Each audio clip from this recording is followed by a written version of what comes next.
Okay, members, good afternoon and welcome to this hybrid meeting of the Scrutiny and Audit Committee.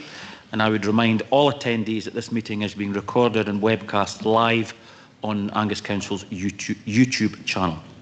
I have agreed the attendance of some members remotely and would remind all remote attendees to mute their microphones when not speaking.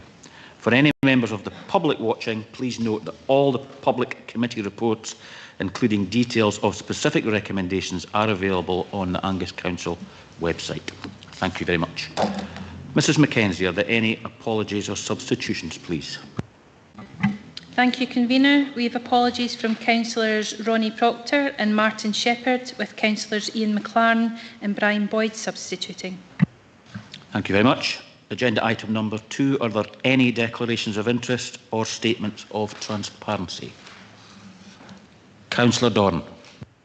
Thank you. I've got a statement of transparency to make, just in relation to my work that I do at the University of Dundee. We've been doing some work with the SPA, the Scottish Police Authority. It relates to recording a podcast about historical things, so there's nothing that would preclude me from taking part in the meeting today. Okay, thank you very much. Members, agenda item number 3 is the minute of the previous meeting of this committee, and we are asked to approve the minute of the meeting of this committee of the 23rd of January 2024. Are they agreed? Agreed. Thank you very much. Thank you. And the first item of business is the Scottish Fire and Rescue Service quarterly monitoring report, and we have our colleagues from the Scottish Fire and Rescue Service who will present their report. Thank you. Thanks, Convener, and good afternoon. Good afternoon, elected members. You'd probably wondered why it's myself here today. So Jason Sharp, the Area Commander, the Perth, Kinross, Angus and Dundee area, is about to retire. So we're going through a bit of a change at the moment. So I'm filling in today for him. We've got a temporary area commander looking after the area who's off just now. So I'll be filling in for him today, along with Group Commander Lowe, who's alongside me. I would probably just like to say thanks to Jason for his input over the past year and a bit in the Angus area, and the work that's been ongoing with the Scottish Fire and Rescue Service in the area. From myself, looking to the report, to the Q3 report, I'm delighted to see that some of the work carried out by the stations during my tenure. For those who don't know, I used to be the Group Commander in Angus, and then temporarily the Area Commander for Perth, Kinross, Angus and Dundee. So delighted to see some of the work that was ongoing around that time continue and become just part of the normal annual work in some areas, making a real difference in times of need for people, especially during the period that we're reporting on during Q3 around the Christmas period. I did have the pleasure of joining the Carnoustie cruise this year, delivering presents and some festive cheer to the local residents in Carnoustie on Christmas Day when we were on call, so that was well received. Q3 has also seen a very busy period of operational activity, especially with the named storms that we're seeing happen more frequently. Local and national crews worked tirelessly throughout this storm Babette that you'll be aware of, and it would be remiss of me not to mention the devastation that we dealt with, particularly in the Brecon area, and the effect that this has had on the local community and those responders that live in the local area as well. So just some recognition for them, and I'll just start by going over a couple of areas that's ongoing across nationally in the Scottish Fire and Rescue Service that's been ongoing and is upcoming before handing over to Group Commander Lowe to talk to some of the local narrative within the performance report. We're about to engage on our Strategic Service Review programme over the next few months, and that's taken the form at the start of a pre-consultation to start with, to create a discussion on the future of the Scottish Fire and Rescue Service across Scotland, and try and look at the modernisation of the service and see it into the future of the next 10, 20, 30 years. So that's just for your awareness at this time, but we will be engaging formally on that, and looking to set up workshops, etc., to have that discussion with elected members and partners alongside. Members will also be aware of the changes that were implemented at the beginning of July regarding our attendance at unwanted fire alarm signals. These were aimed, as you're aware, at reducing attendance and the consequence of this, reducing the road risk through reduction in blue light journeys and providing our staff more time and resources for other activities such as our own operational training and community engagement. It is still early in the process. We're coming up towards the end of the first year, so we've not produced any official statistics to show the impact of this in the report yet, but these will be provided in due course, and members will be updated as we start to see the outcomes of this policy change and what the local outcomes have been. What I would say at this point is that we've certainly seen a reduction in the number and amount of operational activity, which is a huge positive for us. Other than that, there's nothing else that I would like to discuss at present, so I'll just hand over to Group Commander Lowe for some of the more local context on the Q3 report. Thank you. Thank you, Convener. If I can take the membership straight to pages 17 and 18 of the combined meeting pack and provide a little more context on each of the headline indicators. Q3 has seen us in Angus attend 363 incidents at approximately 28 incidents per week. Year to date, combined with quarters 1, 2 and 3, has seen us 1,042 incidents, again approximately 27 incidents per week. We have 7 headline indicators on or below target at the moment, but unfortunately there are 5 that are on the wrong side of our annual targets at this time. So moving straight to pages 19 and 20, headline indicator 1, accidental dwelling fires. There were 17 of these during Q3, which is in line with the 3-year average of the quarter. The majority are classed as low severity, with 11 of the 17 starting in the kitchen and being contained within that compartment. Again, the cause of those, and age-wise, 10 of those were 18 to 64-year-old, 6 were 65-year-olds and plus, and 1 was 0 to 9 years old. Headline indicator 2, accidental dwelling fire casualties. Showing red for this one. Sadly, there was 1 accidental dwelling fire fatality during this reporting period, bringing us to 1 for the year to date. That is currently going away to a case conference with partners. Again, we'll take any learning from that incident and feed it out through the partners with that. Headline indicator 3, non-fatal casualties. There were 3 accidental dwelling fire casualties during this period, and again providing year-to-date figures of 7 for 2023-24. Pages 21 to 22, headline indicator 4. There were 4 incidents within non-domestic properties, which is in line with the 3 guiding a year-to-date figure of 7. 2 of these incidents carried significant local and media interest due to both premises being fully involved and destroyed by fire. The further 2 were classed as low severity. During Q2, the Angus Fire Safety Enforcement Officers carried out 37 visits to relevant premises, of which 27 were full audits and a further 7 were audits of short-term lets.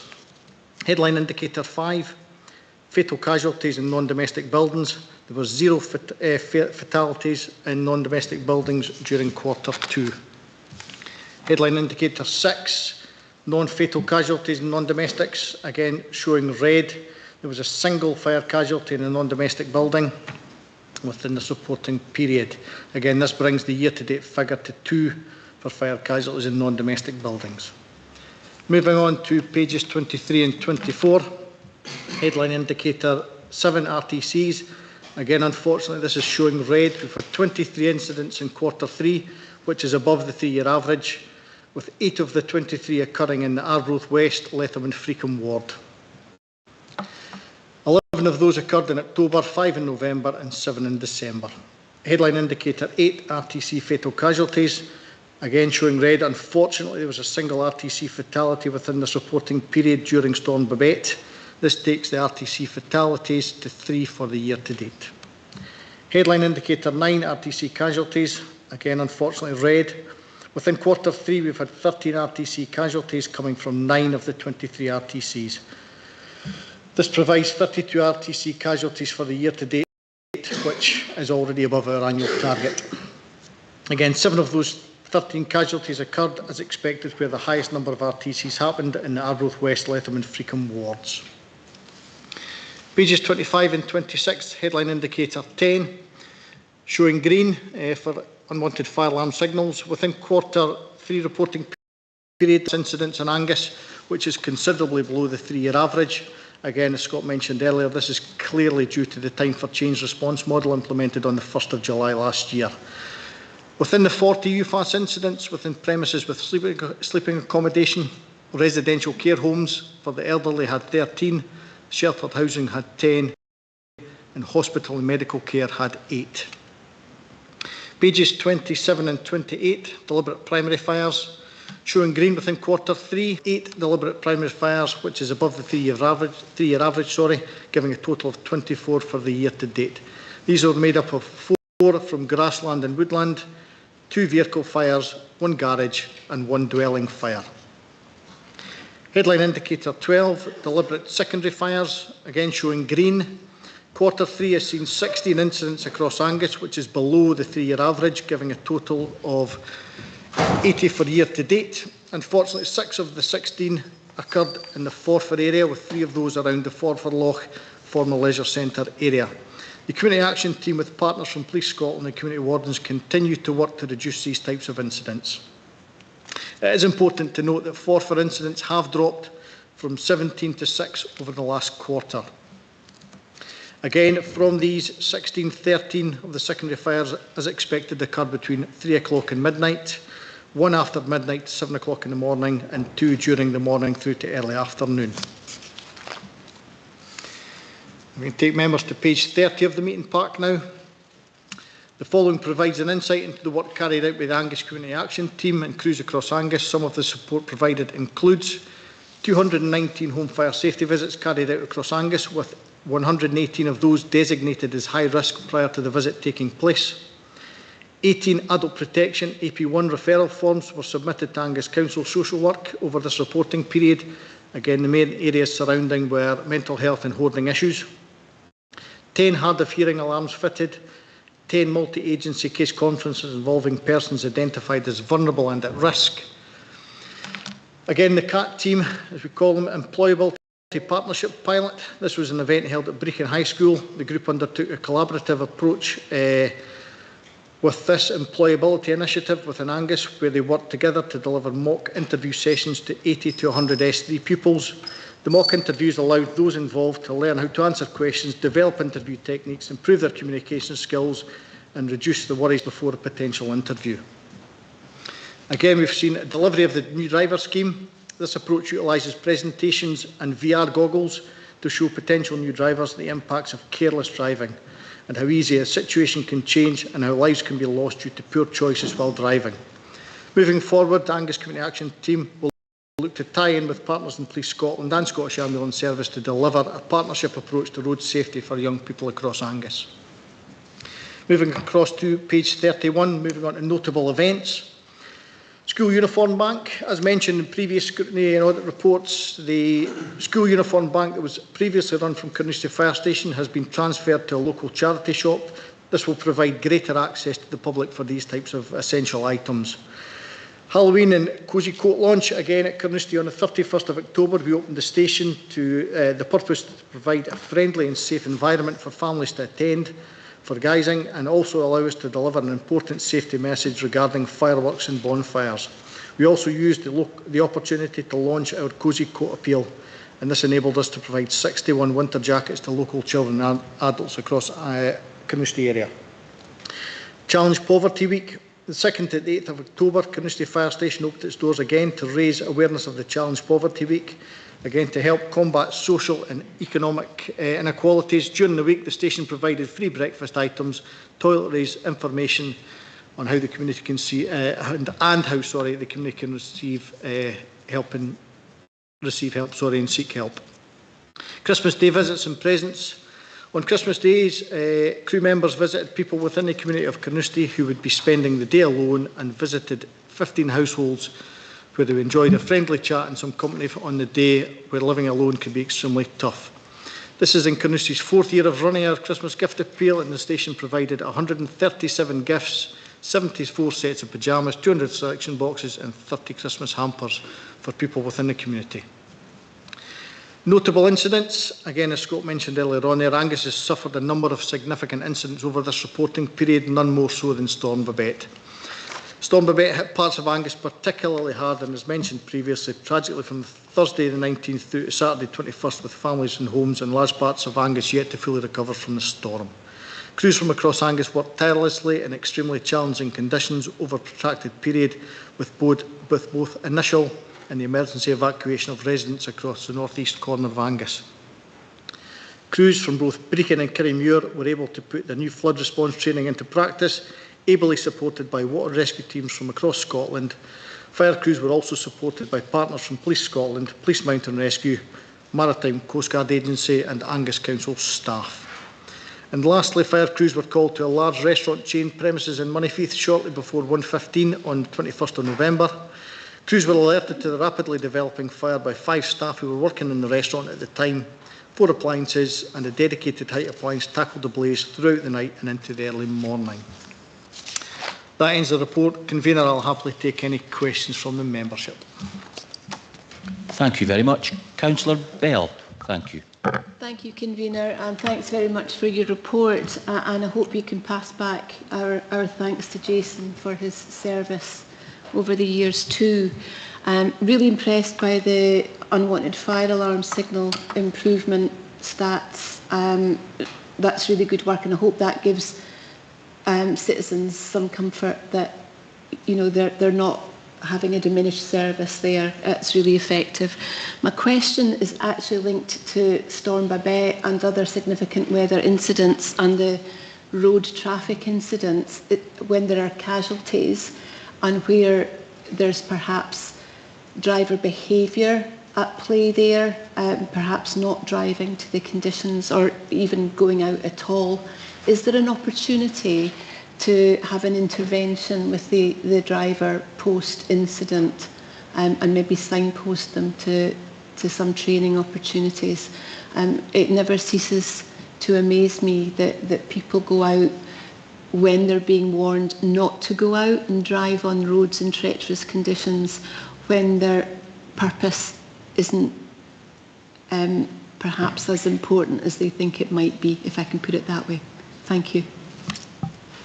Thanks, Councillor. And you raise a very good point. As we're all aware, we do see it over and over and time and again, people going out and not driving to the road conditions as instructed to do. I suppose the main thing about it is we do a lot of intervention work in the early stages of people's driving careers, as in a bit of virtual reality. We used to do Safe Drive, Stay Alive, as you'll be aware. And we've got other initiatives that we'll work with our partners in Police Scotland on. I think police colleagues will correct me, but I think anything post-accident would have to obviously be voluntary. But I think it's maybe something that potentially we could look at as some kind of intervention activity. But again, it would be based on voluntary. I don't know if Mark's got anything locally that you're... Or if police colleagues maybe even want to come in at that point, just... Maybe just come in on that if you don't mind. So I suppose that you're going to be careful around the set of circumstances. So if there are any prosecutions that come from some of those accidents, so there's a court process there that comes with its kind of own punishment and rehabilitation. So there is a formal process there. Aside from that, there are some schemes in place where those who are responsible for those actions can opt to take further kind of driver training, which may mitigate against some of the kind of penalties or punishment that the court might choose to kind of hand out post-conviction. But as I say, around from that, then ourselves and Scottish Fire colleagues are really proactive in that space around young drivers, particularly to try and educate. I know from our perspective around our kind of media and comms, particularly in times of bad weather, I would use this opportunity to stress the importance of people listening to the wording and messaging within our kind of amber and red warnings that are issued well in advance of weather events, because they are very specific. They're delivered by professionals who have analysed the weather, and it's commonplace for individuals to potentially think they know best around those options, but they really need to listen to the professional advice that's been given. Councillor Devine. Thanks, Convener. I'm sure you would have said this anywhere at the end, but we really do appreciate the work that you did at Storm Babette and in the Brecon area and around Angus, which was a tremendously difficult time for everybody, and I'm sure it was really difficult for your teams as well and the police too.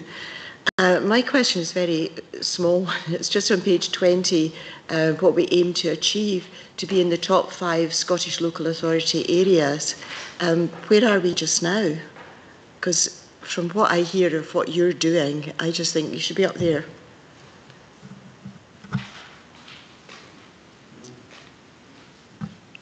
That is something I'm not aware of, and it's something I will look to do. We certainly are continuing to develop our staff across Angus, and I think we've mentioned that earlier on. We've had a number of improvements across the local area. One that I'll bring to the next scrutiny meeting is a big improvement in Kirriemuir. Again, the flood response training, which was apt for both Storm Babette. Again, but I will look to come back to Councillor Devine regarding that aspect. And I'll just add, Councillor Devine, I think it's probably worth just highlighting that Angus, thankfully, is probably one of the safest places in Scotland to live. So we're very fortunate in that. And I would probably, I don't want to put my neck on the line, but I'll say we're probably not far away from being within that top 5 of local authority areas. But yeah, we can certainly look in that and get back to you. Okay, thank you. Councillor Dorn, question? Yeah, thank you. Mine relates to some of the, well, firstly, thank you for the work that you do, because you do a huge breadth of work going on, and it relates to some of the work that you do relating to road safety. And I just wondered if you did anything around visibility on the roads for pedestrians. I've just noticed over the winter increasing people that have dark coats on, it's hard to see them, and I get contacted by so many people relating to road safety issues across Angus, and so I just wondered if you did anything specifically on that. Thanks, Councillor Doran. To my knowledge, not that I'm aware of at present, I know our police colleagues, I think, is still involved in around the cycling around schools and about visibility on different types and modes of transport. But from a Scottish Fire and Rescue perspective in Angus and most areas I've worked on, I'm not aware of anything specifically that we do to target that demographic. But it's certainly something that we can consider and look at a partnership to see if there's anything more that we can do to try and make people safer in that environment. Thank you. Okay, thank you. Any other questions?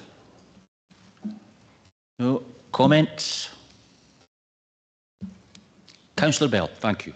Thank you, Convener. Really just to say thank you for all the work that you carry out. I think people would be quite surprised at the depth of that and the breadth of it.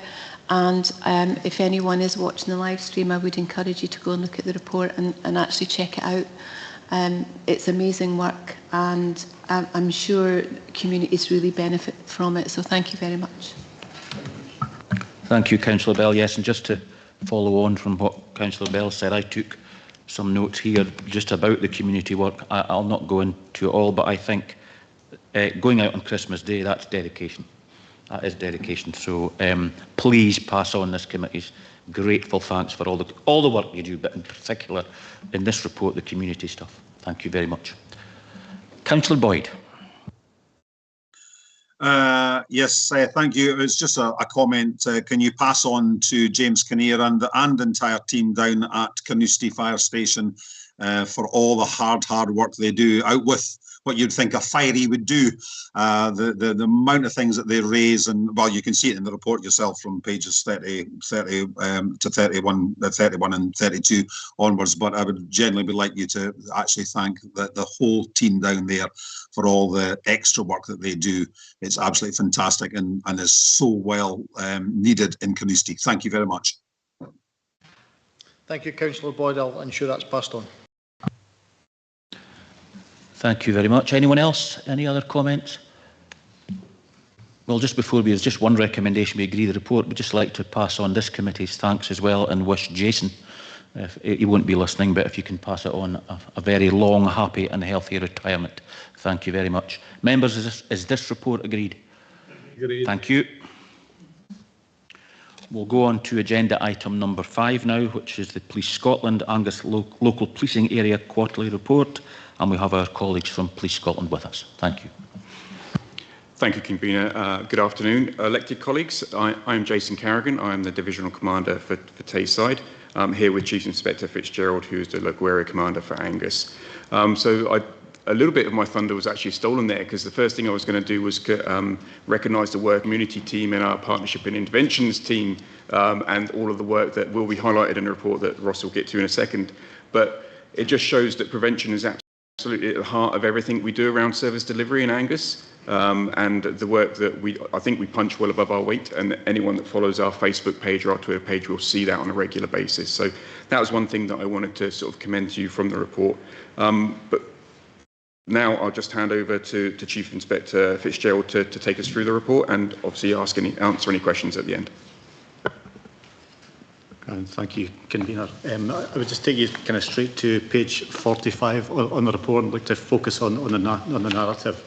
I would highlight I've tried to put in as many kind of localised examples throughout the report in terms of the different areas that I'm going to cover, just to give some kind of demonstrable kind of examples of the kind of focused activity that is being completed across a range of different crime types and prevention areas of business. So in terms of page 45, start with county lines and cuckooing and organised crime. So probably two kind of elements of organised crime that I just want to focus on that are emerging in the Angus area that are both laid out within the report. The first being the targeting of abandoned and unused premises across the local authority area by organised crime groups for the construction and use of cannabis cultivation. So we've had some significant successes in terms of enforcement action when those premises have been identified within local communities, but they do of course come with risks in terms of electrical risks, fire hazards and various things as well. So those remain a real priority for us in terms of not only the harm that comes from the sale of the drugs, but also the potential kind of community safety aspects around how those buildings are being used. So a huge bit of work for us in terms of spreading that message around local communities, asking for public support in terms of identifying where they are and raising concerns into the police should they suspect that any premises are being used for that type of activity. Nationally, we've got very good intelligence lines in terms of those who are operating in that kind of space, and as I say, there are some clear local examples of success in terms of enforcement that we have delivered. Aside from that, I would draw your attention to the section on Operation Crixus on page 46, which links to an organised crime gang in the Arbroath area at the moment. So I think I've mentioned that group in previous scrutiny committees, but a real focus across the partnership in terms of potential human trafficking offences which are being committed, which are causing harm to local members of it. So within within Q3 and beyond into this part of the year, some really focused intervention activities delivered by ourselves in combination with NHS colleagues, education and the broader local authority and fire service to really disrupt the activity of those individuals and make Arbroath as hostile an environment for them to operate as is possible. We are now starting to see some real successes and outcomes as a result of that positive activity. So an ongoing and complex piece of work ranging right across the kind of partnership, but successful at present, and a real determination on everyone's behalf to tackle that issue head on. Moving through the remainder of that kind of part of the report, I touch on the ADP and the kind of real benefits of that collective work that's ongoing.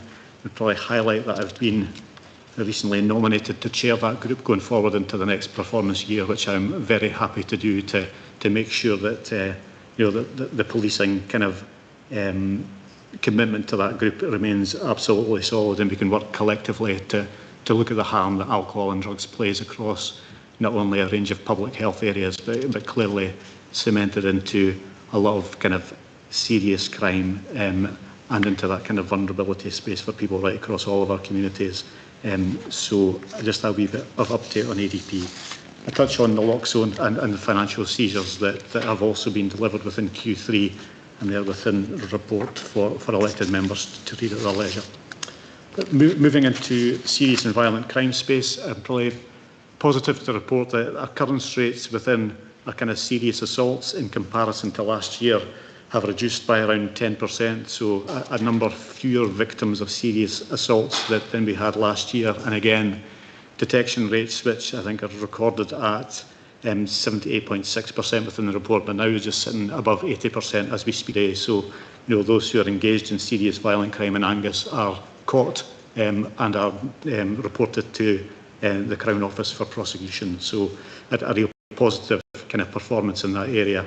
Similarly, we've seen a slight increase in the number of robberies, but only 3 crimes in comparison to the same period last year, and a similarly positive detection rate demonstrating kind of how safe a space Angus really is, but no lack of determination on our part to continue to try and reduce those numbers.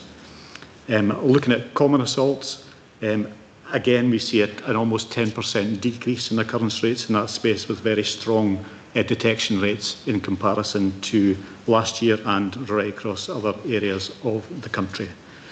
It remains of an absolute concern to me that we see increased numbers of emergency service assaults, so officers and other emergency services being assaulted in the execution of their duty, so professional people doing their level best to assist members of community and being faced with violence and aggression in return. So an area which remains of deep concern to me as someone responsible for my teams, with a lot of work done in our national space to try and support officers in the aftermath of those kind of crimes. But that continual plea from us for individuals to respect the role that we play within local communities and support policing activity rather than being part of that growing problem. Moving into antisocial behaviour section of the report on page 52. Again, happy to report a reduction of around 7% in terms of the overall number of antisocial behaviour incidents reported within the performance period. I think I would probably caveat that statistic with the fact that we've got a real priority focus continuing in that youth antisocial behaviour area. I think we continue to see the aftermath of COVID and lockdown kind of come through some of those statistics, where younger people have probably struggled more than most in terms of that lack of independence, the lack of ability to kind of find their feet within early to mid-teens. And we see some of that activity still kind of permeating through those statistics in terms of incidents involving younger people. So a focus for us. And I think if you look through the remainder of that section of the report, you see some real collaborative work through kind of Plan to Youth and other real kind of issues around educational inputs between ourselves, local authority, education, which are all really designed to try and support that group of people as they recover in order to try and ensure that they're acting as responsible citizens when particularly out in public spaces around our local kind of towns and villages. I've touched on the partner portal on page 53, so a piece of kind of new innovation that allows local authority partners to share information and intelligence directly onto Police Scotland databases for the first time. So a real positive step forward in terms of how we share information and allowing kind of fast time activity to be delivered in terms of kind of joint priorities, which is absolutely to be welcomed. Moving through into the acquisitive crime statistics. So I guess just to touch on the main themes, housebreaking is the first part of that report. So we have seen some reductions in dwelling house break-ins, but regrettably a similar number of increases in terms of commercial house break-ins across the Angus area. So a focus for us in terms of that commercial space is ongoing just now.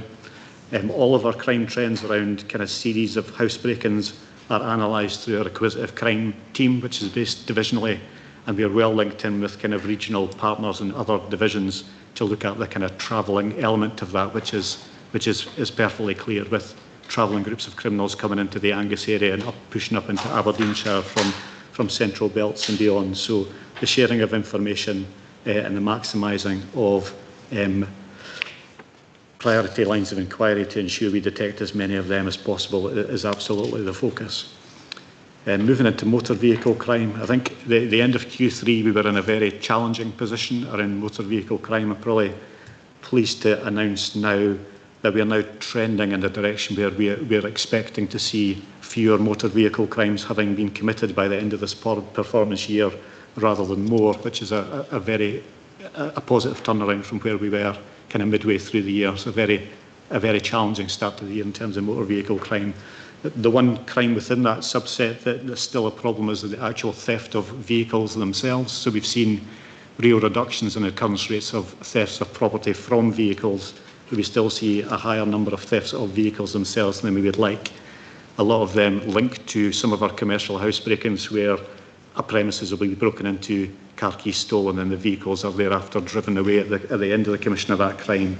And we're also seeing some targeted interventions by organised gangs targeting particular brands of vehicles within the Angus area, which we are working on collectively across the country in terms of making those vehicles particularly more difficult to steal and also tackling head-on the groups that are involved in that kind of activity. Moving on to the preventative action that was taken during the course of Q3, I would probably highlight our festive policing campaign that was delivered and also Operation After Dark, which is a specific operation we run annually in terms of effectively doing high visibility street patrols, identifying any properties where there are issues that will make them vulnerable to being broken into, whether that's doors lying open, broken windows, etc., and then engaging with those property owners to try and support them to make the necessary changes to safeguard their property, and also by the real targeted intervention of leaflet drops in areas where we've seen higher levels of acquisitive crime. We were supported in that activity by our Police Scotland youth volunteers who are a really kind of a positive step in terms of younger people trying to assist those within their own communities to kind of avoid becoming the victim of crime. And I know that particular intervention from that group was really well received on doorsteps right across Angus. Moving into the aspect of the report on page 58, which is in terms of effective engagement and communication. I think I've laid out a real long list of engagement opportunities that we've taken during the course of Q3, and that ranges right across work within the education system on online safety and online kind of positive behaviours, and the carrying of knives, personal responsibility for behaviours and the presence of drug harm, all delivered across a variety of kind of primary and secondary schools right across the local authority area. We've also delivered some kind of engagement events, particularly in the Carnoustie area, really just designed to break down barriers between younger people and their local police officers to ensure that we are seen as a kind of a positive support. And I would draw your attention to the really kind of positive work done in terms of the We Are Police Officers event, which was delivered by our community kind of policing team. Again, an engagement event which we would like to kind of copy across other areas of the local authority in due course. Again, we can range into the kind of fraud and scams. Again, our kind of preventions and interventions team continue to contact every single victim of fraud across Angus in the aftermath of that crime, giving them specific kind of feedback and information, support and guidance, and kind of signposting to other agencies to try and ensure that they don't become repeat victims, particularly when it comes to cybercrime activity. Again, looking into our shared learning and training opportunities, which starts on page 61. I suppose that the two areas I would really like to focus on, we've spoken about Storm Barrett already. I think it would be remiss of me not to, again, pick up on the fire service kind of input around that in terms of the kind of courage, bravery and really well coordinated activity that was delivered by both statutory and third sector services, and actually in truth through just well-minded individuals within their own local communities looking out for neighbours, friends and family.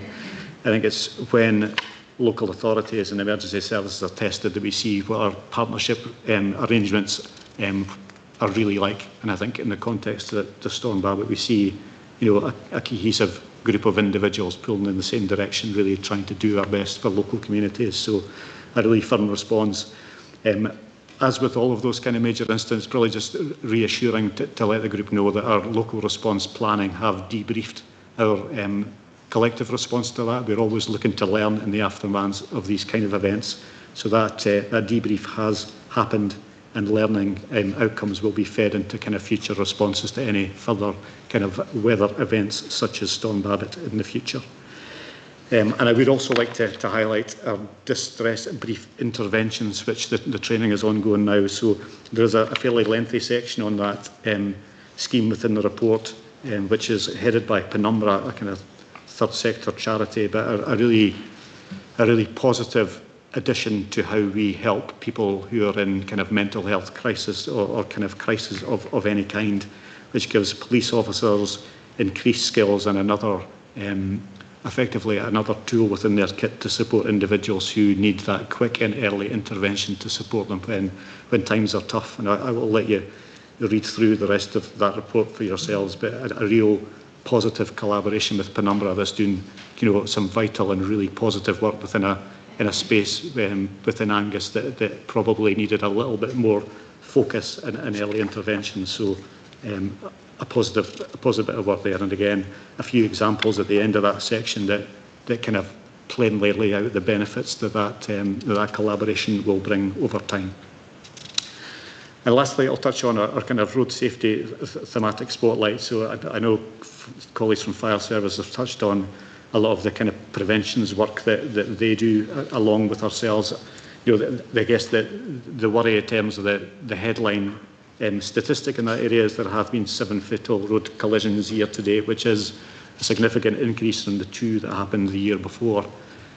Colleagues in roads policing and ourselves have very carefully analysed those individual fatal accidents, and there are no really emerging themes there where we think we've got specific problems, so that there's a range of different ages in terms of those involved, a range of different locations, so there's no geographic link between those, some resulting in prosecution and others not. So in terms of an emerging theme that would cause me particular concern, I'm not seeing that coming through the statistic, but just a real need for us to redouble our efforts in our road safety space and look at our approach to that moving through into next year.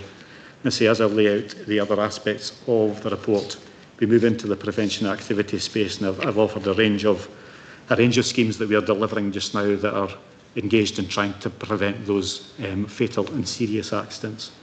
I would say in terms of that statistical space that the positive part of the report is there has been a significant reduction in serious injury, serious injury accidents since in comparison to last year's figures. So some progress in that space, but as always, still work to be done because one fatal accident is clearly one too many. Into the latter part of the report, when it comes to our road policing approach, I've got a section there in terms of how our road policing officers are also assisting us with our focus on acquisitive crime, so intelligence-led stops of travelling criminals on our trunk roads, and also a real willingness from that national division to come into kind of local communities at the request of me and other colleagues to do work around our local schools and kind of delivering percentile checks in roads where local residents are raising concern around the kind of average speed of vehicles within their streets. So a demonstration of local and national police resources working together within the Angus area for the benefit of local residents.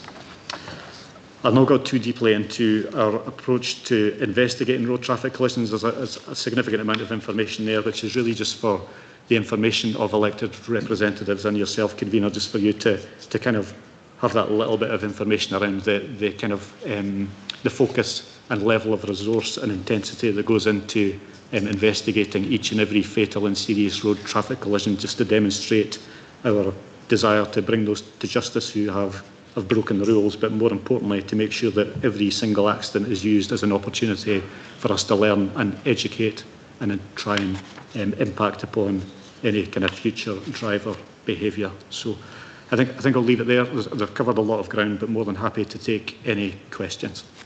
Thank you very much. Councillor Devine. Thank you.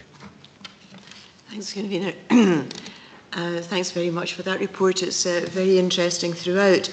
I've got a couple of wee questions really. One on page 44 in the table there, which is talking about drink and drug driving, which has gone up quite considerably. I had maybe thought that that was contributing to the increase in RTCs, but you're not seeing that in your analysis. But I just wondered if you had any ideas of why that was so high there. And the second one was just, I'm really pleased to see the Operation Crixus going ahead. That's quite a shocking area for you to deal with.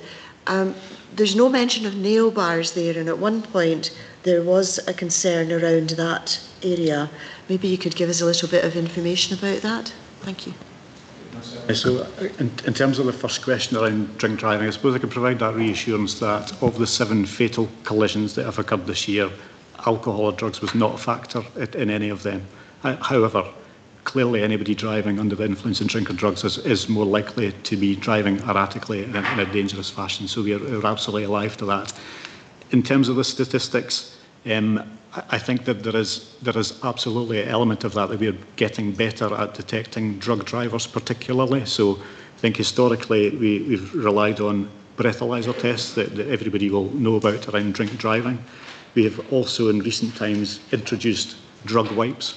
So we have now got equipment at the scene of road policing stops where we can take a mouth swab from a driver, which gives us an immediate response in terms of whether they're testing positive for cannabis or cocaine, which then gives us the authority to arrest at the roadside and take those individuals back to a police station. In terms of that police station procedure, a blood sample is then taken. It's sent for analysis, and when that analysis is followed through, we can then look for the presence of up to 17 different controlled drugs within the context of that blood test. And if there are if there's evidence of controlled drugs within the blood test, then clearly prosecution and report to COPFS happens in the aftermath of that. So my view on the increase in numbers is, better equipment, we're better organised and are detecting more offences that perhaps when we were solely reliant on breathalyzers, for example, we weren't detecting quite so readily. So hopefully, I understand why the statistics are concerning. Hopefully that gives an indication that it's not necessarily because the roads are more dangerous, we're just becoming more effective in terms of what we're doing. In terms of Operation Crixus and nail bars particularly, so I think nail bars is one aspect of that. I suppose that kind of human trafficking element, every business area where there is a cash-in-hand economy is ripe for abuse by organised crime gangs, because it's a means to launder illicit and criminally got gains through apparently legitimate businesses. So nail bars we see as one, car washes, for example, would be another where customers pay by cash, and there is very easy opportunities to launder money through those kind of premises. So we've got a huge range of intelligence across how those gangs work, and work diligently to try and engage and disrupt and enforce activity that is happening in that space. And nail bars, you're right, have traditionally been a part of that economy, which we've had to focus on. Thank you. Councillor Bell. Thank you very much, Convener, and thank you, officers, for your report. And I'm sure the public would be really comforted by the amount of preventative work that you do. It's absolutely stellar. So thank you for that. And I was particularly pleased to read about the distress brief interventions rollout. I know how much there are mental health related pressures on your teams. So anything that we can do to both help them and to help people in distress is fantastic. And on that note, I want to go to the Planet Youth section. I'm very aware of what Planet Youth did in Iceland and plans to roll it out here, and we're very fortunate in Angus to be one of the pilot areas. I wondered if you had any updates from the meetings that are mentioned in here that were being held in January, and also I wondered if I can ask the Chief Executive if elected members could perhaps get a briefing on Planet Youth as it as it evolves and perhaps ready for implementation, because I think it had such powerful effects in Iceland as a public health approach. It would be great to find out more about it for all councillors. Thanks.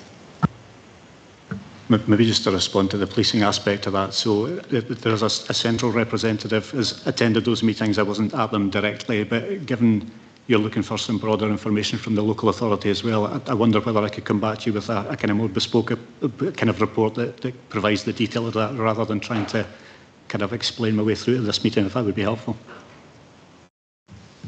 Thank you very much, Councillor Bell. We would be happy to provide some further information. At this stage, Mark Armstrong has got some information today, but probably better to do a fuller briefing separately. Thank you. Thank you for your question, Councillor Bell. Yeah, the Planet Youth work is really moving into the phase where they're finishing analysing all the information. So NHS Tayside Public Health are being very helpful partners in that, and they're about to engage in the formal consultation starting next week, actually, and it's intended there will be formal reports back to the Integrated Children's Services Partnership, and we can certainly ensure that members are kept fully briefed on the work as it progresses. Thank you. Councillor Boyd, a question.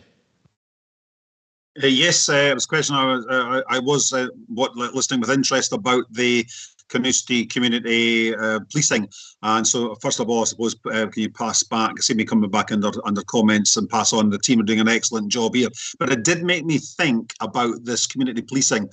We, the council, did up the borough chambers around about 5 years ago, and when that happened, which is in the high street, and therefore with the heart of our community, the police were meant to be moving into the building, and this still hasn't happened. So I've been harping on about this for about 5 years. So can we sort of try and move this forward?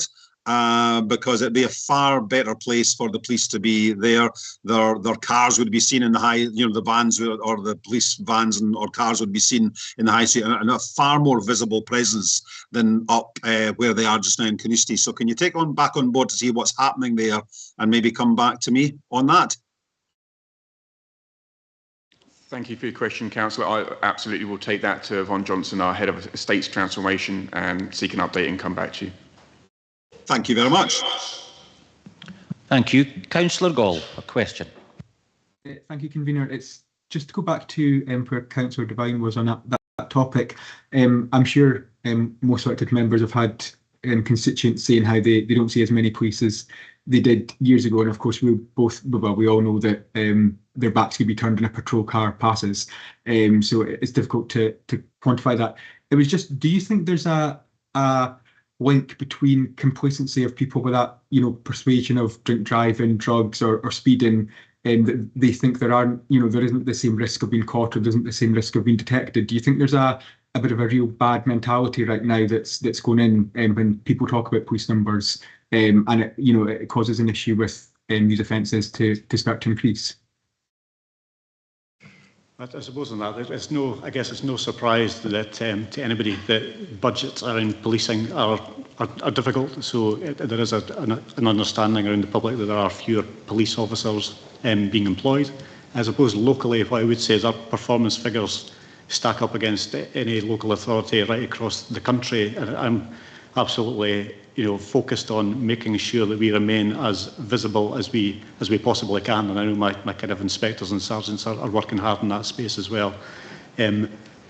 Criminals being criminals will try and exploit any gap in any system, so their determination, I would say, is absolutely met by our own determination to make sure that those things don't happen.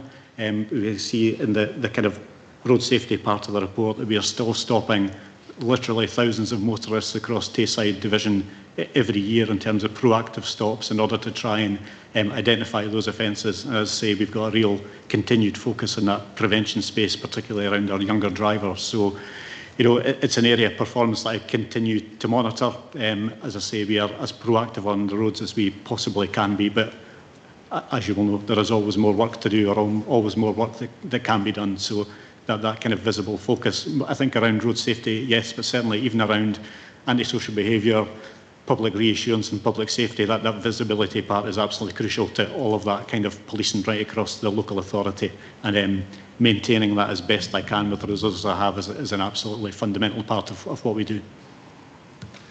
Sorry, Bryce, I would add one piece to that, and it might be interesting if we could come back with information, because the demographic breakdown, because I think generally young people tend to be drinking less at the moment than particularly when I was growing up. So that it'll be interesting to come back to the committee and bring a breakdown in terms of the demographics of the people that we are stopping for drink driving and drug driving.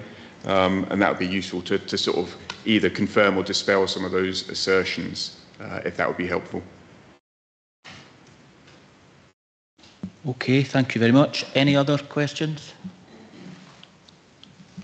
Comments?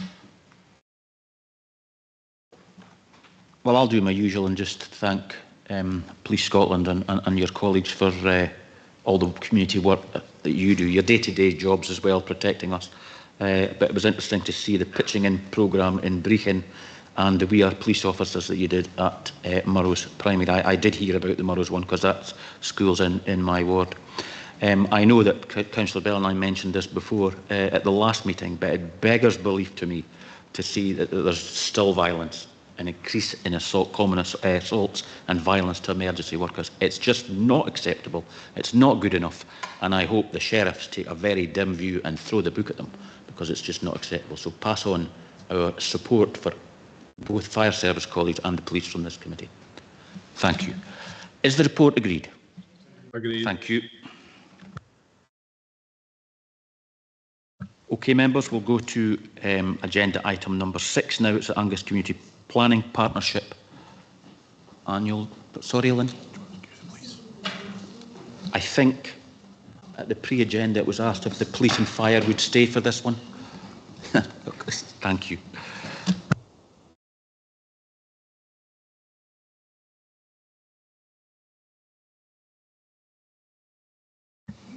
Good afternoon. Following the move of the Angus Council staff support for the Community Planning Partnership into my directorate in 2023, I'm very pleased to bring forward the CPP Performance Report for 2022-23, which includes the Bright Start Futures Report and a 2-year action plan for tackling child poverty in Angus, and the 2022-23 Community Learning and Development Outcome Report, with a good overview summary provided within the report. The overall report was delayed from last year due to some staff moves and changes, but we're back on track to bring forward the 2023-24 report on schedule in October 2024. As you'll be aware, community planning is a statutory responsibility of each local authority, which enables public bodies to work together with communities to design and deliver better services to make a real difference in people's lives. The cost of living and recovery from COVID, along with the storms mentioned today, have taken a toll on our communities, and poverty is on the rise. However, we are now confident we are engaging better and understanding the gaps in services needed to support and deliver for our communities. This report sets out a range of vast partnership working in Angus over this period, from the various steering groups that feed into the priorities of the overall plan.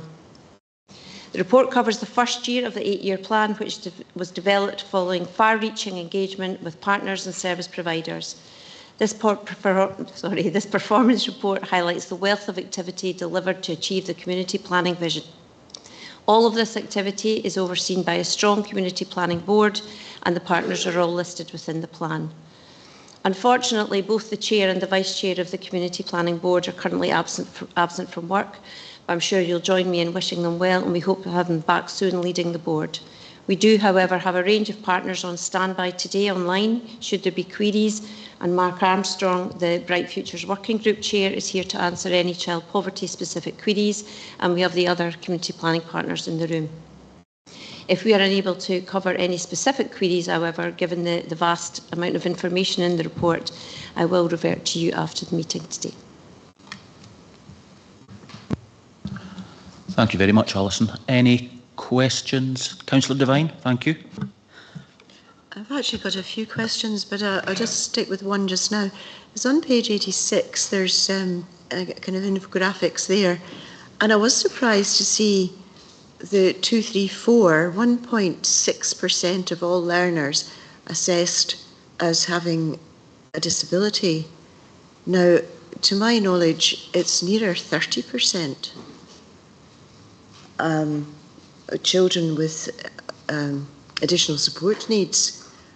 Would that not be something to look at in those? I don't know if Mr. Armstrong has got anything on that one or not. Oh, it's gone off. Jim Hammond is online and might be able to pick that one up.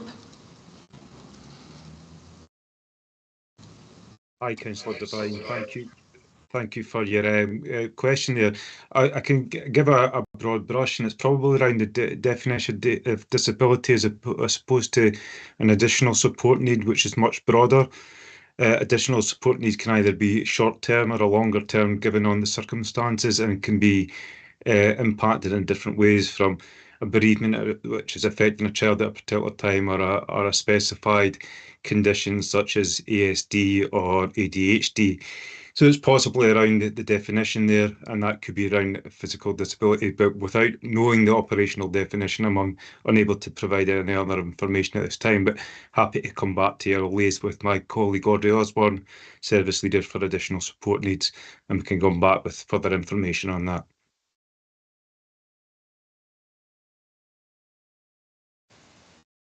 Can I just question here? So on page 96, I'm not sure who can answer this question. It's just comp. There was a test of change there, and I was really interested in that at the beginning, and thought it was really quite an exciting initiative. I was wondering if you could tell us how that's progressing and how do the clients like it? Don't know who would give you that. Sorry, Councillor Devine, if you might tell me again which page number you were referring to. Sorry, it's page 96. Bullet point, it's about the fourth from the bottom. Yes, of course. So I don't think we have a colleague from the Health and Social Care Partnership here this afternoon. What we can certainly do is ask Jill Galloway to provide you some information on that out with the meeting. Great, that would be helpful, thank you. And now I do have one again on a table. This is on page 101. And I was confused by the target figures. The gross weekly earnings, residence-based, looks like the target is going down, as well as the gross weekly earnings workforce-based. That is down on the previous figures. Why would that be? And then in the next, the proportion of people earning less than living wage, that's going up. And I would have thought that should be decreased, as with premises unable to access 10 megabit second broadband, that's gone up. It just doesn't sit with me properly, these. So if I can maybe come in, I think what we're looking at on page 101 are the historic targets that were previously set. So some of those have already been exceeded. And so what they need to be, what needs to happen next through the community planning partnership is partners need to agree what the revised targets are going forward. It would be my view there. So we're getting an anomaly where some of the figures have kind of already been achieved and exceeded. So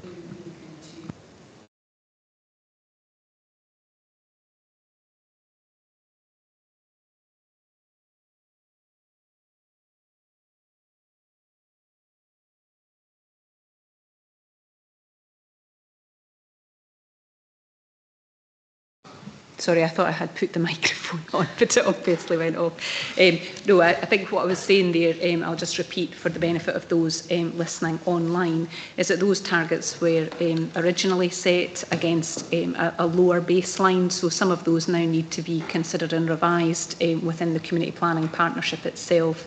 But obviously what we wouldn't be looking for is, for example, the gross weekly earnings target to be a reduction on the 22-23 update, but they are an improvement in relation to the original baseline figure which was there. So what needs to happen going forward is the community planning partnership need to review all the targets for the next iteration of the plan itself, and what this has shown is the performance has exceeded the original target that was set. So I hope that offers some explanation certainly for that line there. I just hope you can understand my confusion, because this is saying target for 24-25, and that looks as if that's for the future. So anyway, if these are going to be reviewed, I'd be grateful to know. I imagine that the Community Planning Partnership will absolutely want to review all of those targets, and I'm sure that Alison and colleagues who are supporting the Community Planning Partnership with their annual targets and the reporting on that will want to feed back your comments, Councillor Devine. Thank you. Yeah, and my very last one, honestly, is on page 121, and it's Angus Works. And I was just wondering, it must have been incredibly difficult for that to happen through COVID. And I was wondering if it had actually picked up, or if you have any idea of how many young people are getting involved with this. It always seemed to me such a good idea for young people to get work experience within the council or Angus Alive. So if you could just give me some idea of how that's going, that would be great. Thanks. Jim might want to come on that one specifically. Yeah, Councillor Devine, thank you for your comment and for your question. I agree, it is a fabulous opportunity for young people to gain work-based experience as part of their senior phase offer. It was incredibly challenging through COVID, and indeed the programme ceased to run just because the challenges outweighed the benefits the young people were going to gain from that. It came into being about 2016 and ran in a particular format, and we realised post-COVID that we need to revise that. A full evaluation of the offer of Angus Works has been undertaken. We spoke to previous people who'd been involved in it, our young people at the current time, and also spoke to partners across Angus Alive and the council to say how can the offer best be shaped for our young people to get the richest experience possible. That evaluation has been completed. We've adapted the programme accordingly, and currently there's 8 people engaging in Angus Works. That was our first year, the sort of test of change of getting back into this year, and we're looking to increase numbers greatly this year, and schools have all got it in their option choices as part of a rich sort of learning pathway as part of the senior phase. That's great. Thanks very much, Jim. Thank you. Thank you both. Councillor Bell. Thank you very much, Convener. And I guess this is such a rich report, and I've seen a lot of it happen on the ground, which is great. I wanted to pick up briefly on the cycling, walking and safer routes section. I know the top one there around Kinnordy caused me a lot of personal grief as it was in its page 109, when it was in its creation. However, now that it's been completed, I personally see so many more people using it. People in power mobility scooters, prams, buggies, bikes, families out together, all ages. It's absolutely fantastic. And I guess my question or questions are around, are we able to gather feedback from how well all these developments have been used, what people feel about them? And also, and this came up particularly at a community council I attended on Tuesday night, I think people would like to be a bit more involved in the process around the decision making of these routes. So where sometimes things, they might feel imposed a bit, where they have other ideas or crossing opportunities, for example, particularly where there are new housing developments and children are needing access to green space. And it would be helpful to have a more inclusive approach to that process with communities and with elected members as well. Thanks. Yeah, thank you for that feedback. I think the 2 points within that, I think, where we have any funding allocated for projects, it's important that we build in that evaluation and feedback to obviously know if that's been successful, it's the right thing that we've done, etc. And to use that for informing sort of future rounds. in terms of the actual, determining where the funding goes and what it's used for, absolutely, we want to get better at that engagement. You know that we improved our engagement strategy last year, and we're improving the ways that we consult with people to get that input to the decision making. It's all part of what we want to do to make sure that's as broad as it can be. So I think that's something we're certainly working on doing more of. We're also making sure that all of these funding streams and opportunities, are fed into this, that overall place plan, and thinking about communities and how we engage with them to make the decisions on where money is spent.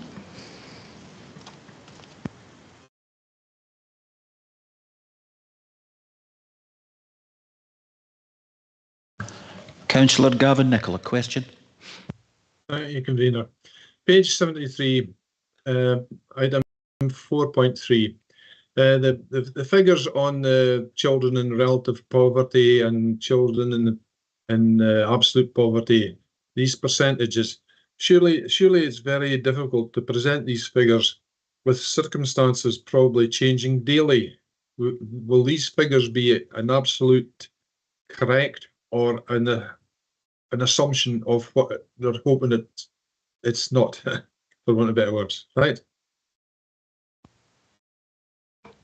Through you, Convener. Thank you, Councillor Nicholl, for your question. National targets that the Scottish Government and councils across Scotland have signed up to work collectively towards delivering, and they are monitored and measured at a national level, but then also the situation at a local level, as you see within our own report. I think it's fair to say, given the context of the last few years, both in terms of the recovery from COVID, followed straight on the back of the cost of living pressures that many households are experienced beyond anything they've experienced ever before, are making the achievement of these targets in that time frame extremely difficult. But in Angus, we're certainly working very effectively with all our partners to address child poverty to the best of our ability, and we're making very significant progress on that. Thank you both. Councillor Doran, a question? Yeah, thank you. I wanted to ask, I've got a couple of questions actually, and also just wanted to mention, it's a very challenging report to read this, and obviously shows the real impact of the cost of living crisis and other economic effects on people in Angus, and particularly the sheer scale of increases to welfare rights inquiries between 2020 and then towards 2023, and applications to the Best Start Food applications as well. So it's good that we have some support there, but the scale of what's going on is very challenging to read and see how Angus can manage all of this alone. I really wanted to just pick up in the context of this around the fact that we've got stats relating to big increases in social housing applications that have picked up since 2020, but also the fact that the percentage of the council stock that we've got that meets the Scottish Housing Quality Standard has dropped, and the target that we've got there is it just says increase. Is there not a percentage that we're assigning to this, and the aim to get it back up to where we were, which was at 94%? So that was my first question.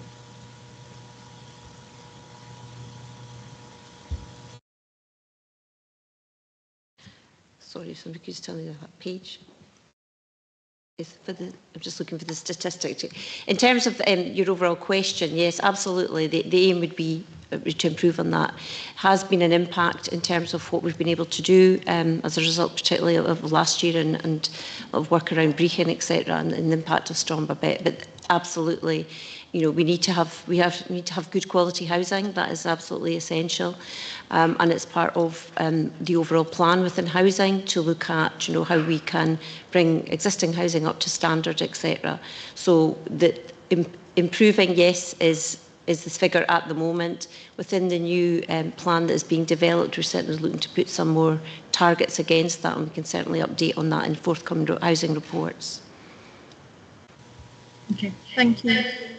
Next question is to the use of BMI as an indicator related to child poverty, and I understand the link between BMI and poverty, but also when we've got challenges with people accessing food, I'm just wanted a little bit more context around that and how we're using that indicator at Angus Council to inform what we're doing and what action we're taking.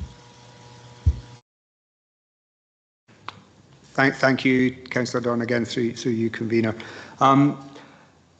That's an indicator that the NHS use because it's a statistic that they're able to measure and record.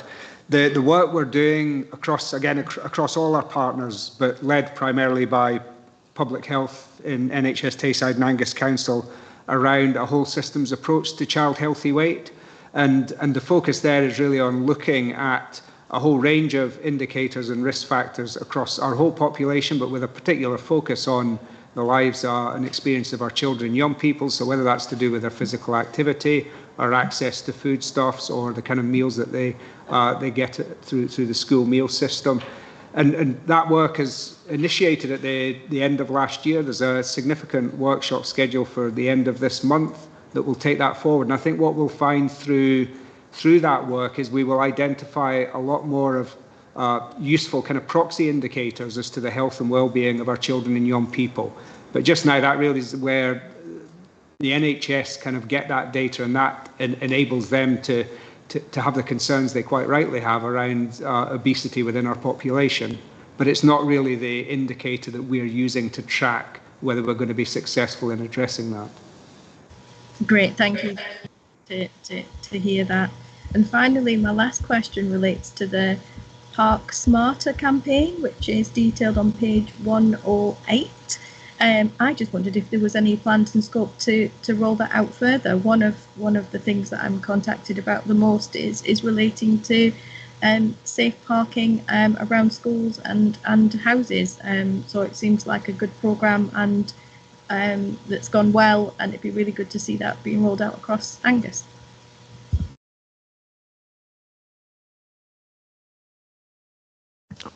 Not sure if there's anybody on who's specifically dealing with it. I mean, certainly in terms of it's something we can pick up with Graham Daly, with his director, and in liaison with the schools. Great, thank you. Thank you both. Councillor Speed.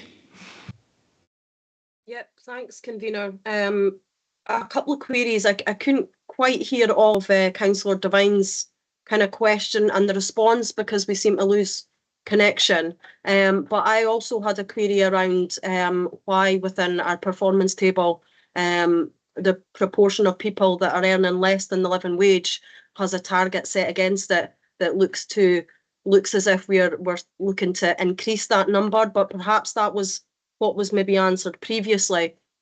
Also had a query as well around statistics in terms of engagement with individuals and groups. And on one line within the report suggests on page 157 that the figure is 187 in terms of engagement.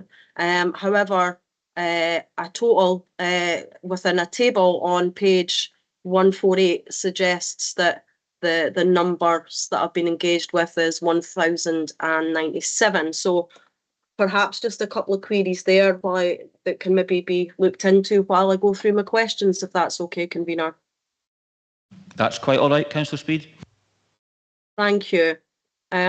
So kind of similar to Councillor Dorn, I was kind of taken aback by the increase in applications for housing, certainly given the current demands and pressures that already exist within that service. And Alison Smith has said that there would be an aim to improve in areas within housing, and I just wondered how that will be possible, especially given the demand when Scottish Government are given less grant money to enable us to build more affordable housing. How will that be achieved with less money? And also, how will we be able to achieve that when we don't know a lot of the information relating to the stock that we currently do have, and the types of stock that we have is unknown at this time? That's my first kind of questions with regards to housing.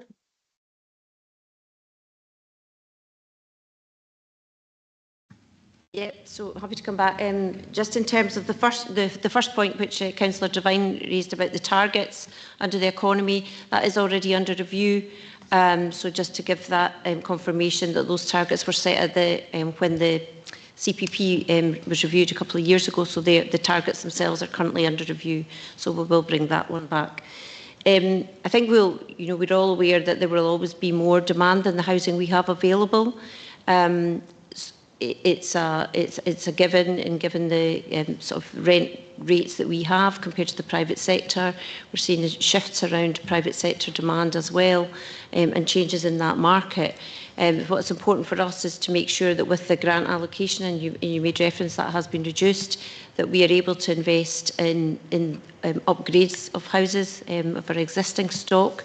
We have a new system coming into place, and we also have a new performance manager to make sure that we can get to the bottom of our statistics, which you've alluded to, and really understand the picture in terms of the stock and what we have, and make sure that investment, we can make investment where we can with the existing budgets. Obviously that is a challenge, particularly when we talk about our new build. And as you know, that we've had to pull back on that. We obviously have other challenges to consider over the coming year, particularly in terms of the regeneration of Brechin post-Storm Babette. So decisions to be made in terms of how we invest. But it is a reality that demand, we see all the time, that we are not able to fulfil the demands of everybody that is looking to be housed within Angus. Okay, thanks, Convener. Can I go on with my next question? Absolutely. Thank you. There are a number of data-related projects underway, and it touches on this within the report, within the plan. And I just wondered if members can have an insight into what the data-related projects are and who will be undertaking this, given that resources are being reduced within the council and other data projects are behind, based on other reports today. Could we just have a bit of an explanation on that, please?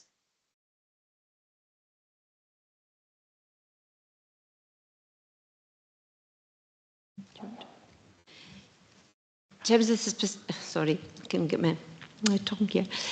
the specific data projects, I mean, the ones that have been identified, led by the council, we have our digital strategy board, who identify the priority projects. Obviously, resources are challenging, but it's important that where we've identified those projects, the resources are there behind them. We can certainly get more specific detail about each of these to you. But where they've identified and within the plan, then those are resourced accordingly as well as we can. Thank you. And Convener, my final question, if that's okay. Councillor Speed, I think Mr Armstrong wants to come in too in relation to your last question, so just let Mr Armstrong first, and then we'll have your third question. Thank you. Yeah, thank you, Convener. It's really just to make the point. I think we need to be very mindful that this is a community planning partnership report. So the data projects will span work across the partners. So, for example, in relation to a previous response, the NHS Tayside are working on all of the data that came out of the Planet Youth piece of work, and they're doing that as one of our partners. There's reference in the Child Poverty Report to a project called Savvy that we are doing in conjunction with the Improvement Service. So please do not think that everything that's in this report has been done and delivered by the council. Far from it. It's the community planning partnership working together and collectively that are delivering on these objectives, and we have to look at it in the entirety of all the resources that we bring to that table. Okay, thank you. Councillor Speed, your question? Yeah, thank you, Convener. My final question is in relation to the road shows that are highlighted, the cost of living road shows and the success. Within the report, it says that evidence has highlighted the success where people had direct access to supportive organisations who were able to offer advice, resources and pathways that enabled people to access the support that they needed at the right time discreetly. I just wonder, given the success that's highlighted as a result of these roadshows, does this not suggest that if access services, for example, and other services were more available in towns, and that people if they were marketed properly, that this would also see an increase in the support we would be able to provide. I think, Audrey, do you want to come in on that one? Yeah, of course. Great point, Councillor Speed. I think on the back of the cost of living roadshows, there's quite a lot of actions came out the back of that, where we have quite a lot of partners coming together around the table in community cafes. I know that the schools have set up learning cafes as well, where some of these partners are coming together. And I guess where we're moving forward to is actually looking at how we can get that multidisciplinary around the table and within certain locations. So that is something that is actually on the cards and what we're actually working on. I can provide a little bit more detail outside of this meeting if that helps. But there's certainly the cost of living roadshows in their own right have led on to quite a lot of additional events as well, where partners are being brought in and around those table. I don't know if that helps answer your question.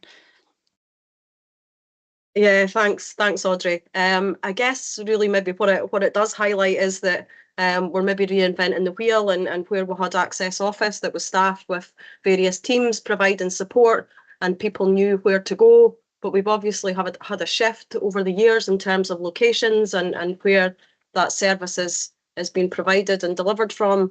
It has caused confusion, and often I will be in conversation with constituents and with other partners, people that work within organisations that provide support, and often they don't realise just where those access services are anymore. And so I guess my point is that the report does highlight that the roadshows have shown that when people have, direct access into supported, services, then, they know where to go, they know where to find people, and that roadshow has highlighted that. So perhaps we do need to, rather than reinvent the wheel, actually advertise what we do have in terms of the support that already exists within our, buildings that are within communities.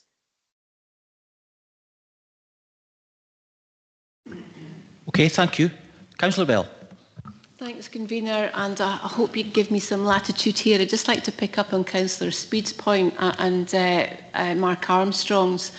As a committee member of one of the third sector organisations who was a participant in one of the roadshows, we know that we've engaged with people who came along and found out about us at that roadshow, and they have continued to use the service we provide, but have also become volunteers on occasion as well. And that organisation now knows more about the network of support that's available. So it might not be the council that's at the sharp end of that.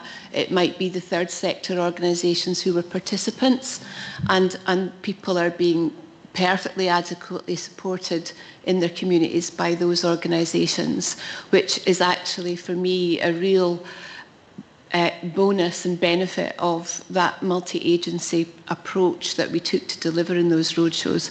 But my question, if I can get onto that now, sorry for digressing, was around the child poverty information, and I wonder if we could harness the data around how many families benefit from the game-changing Scottish Government child payment that the Joseph Rowntree Foundation has highlighted as a great example of what our government is doing to directly address child poverty, and how many families we are helping to lift out of that poverty trap in Angus through that huge payment that will be making a massive difference to families in Angus, and we can maybe cross-match that with the work that we're doing. Thanks.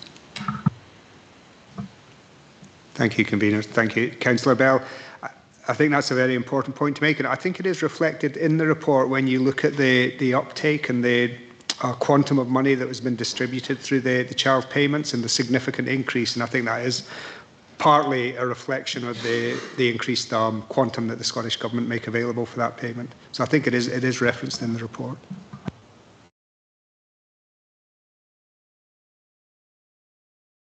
Okay, thank you. Any other questions? No comments? No comments. Okay, we have 3 recommendations for this committee. The other 5. Oh, sorry. Thanks, Alison. Councillor Speed. Thank you. Thanks, Alison, for raising that there with the convener. Yeah, I think just to come back to the kind of points that Councillor Doran raised earlier, just in terms of, you know, this report does make for hard reading. I just really kind of want to expand on that and echo those sentiments, because it very much does. And I think just on the kind of last comments that were made there, let's not forget as well that the council are the ones that have the statutory duties, and are often, you know, the point of contact, the first point of contact that people, you know, need to be able to make. And my point, I still reiterate again, we need to have services and points of contact that are easy for people to access and that people know where we are. Thank you. Thank you very much. Anyone else? Councillor Devine, thank you. Sorry, Convener. It was on page 97. I just wanted to comment on the this doesn't come off the tongue very easily, Preventative and Proactive Care Programme Steering Group. I think this is a great initiative which is all about the preventative agenda, which I think we all endorse. And I hope it can go on from strength to strength, because if we get to the right people and help them achieve a long-term behaviour change, it will help them to have healthier lives, and it will prevent them from needing NHS intervention in the end. So I just wanted to commend that, because it's an initiative between Angus Alive, Angus Council, Angus Health and Social Care Partnership, which is really good to see. Thank you. Thank you very much. Anyone else? Comments? No. There are 3 recommendations for us. The other 5 are for next week's Policy and Resources Committee. Is this report agreed? Thank you very much. Now, at this point, I'm going to, the fire service colleagues can leave if they so wish, but I've got a little note here that we're going to ask the police to stay for this next report, and then you may also leave. Thank you. Okay, members, agenda item number 7 is the Angus Child Protection Committee annual report. We have Alison Todd, who is the independent chair of that committee, with us online, and we've also officers here as well to answer any questions that you may have. Thank you very much, Alison. Okay, thank you, Convener. So I'm presenting the annual Child Protection Committee report for August 2022 to July 23. And the first thing that I'd really like to say is that this report really does highlight the real extensive work that is undertaken by our operational staff across a whole range of agencies within the community, who all have the shared aim of keeping children safe. I guess I need to say that demand in services continues to be really high, but I'm pleased to report that despite the increase in need, that we continue to meet this and keep children safe in Angus. And, you know, I think that's testament to the commitment of our staff that they have towards children and families in the face of all the challenges that we've heard about today. So the first thing I'm going to do is just highlight some of the successes that I think should be highlighted. And these include the continued rollout of the Safe and Together approach to support the work with survivors of domestic abuse and their children. And this has taken a strength-based approach that concentrates on the strength of the survivors and places accountability on the perpetrators. The second area that I'd like to highlight is the extension of our Prepare model, which has now been offered to all families who require an initial child protection planning meeting due to safety concerns being identified.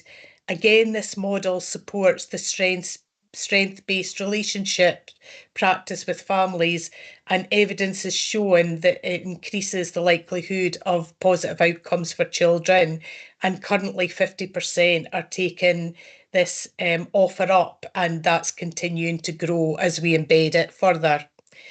I'd also like to mention the Involving Dads multi-agency group that was set up in 2022 to support the recognition of dads and the importance of dads in the lives of children.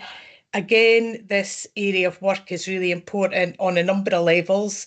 One being the need to have equity between mothers and dads and their responsibilities in the child protection system, but also to promote the inclusion of fathers throughout the system at every level. The next area I'm going to mention is the Care and Risk Management Project, which we refer to as CARM. It received funding to support the developing our workforce around this area of work. And this is supporting children whose behaviour presents a significant risk of harm to themselves or others.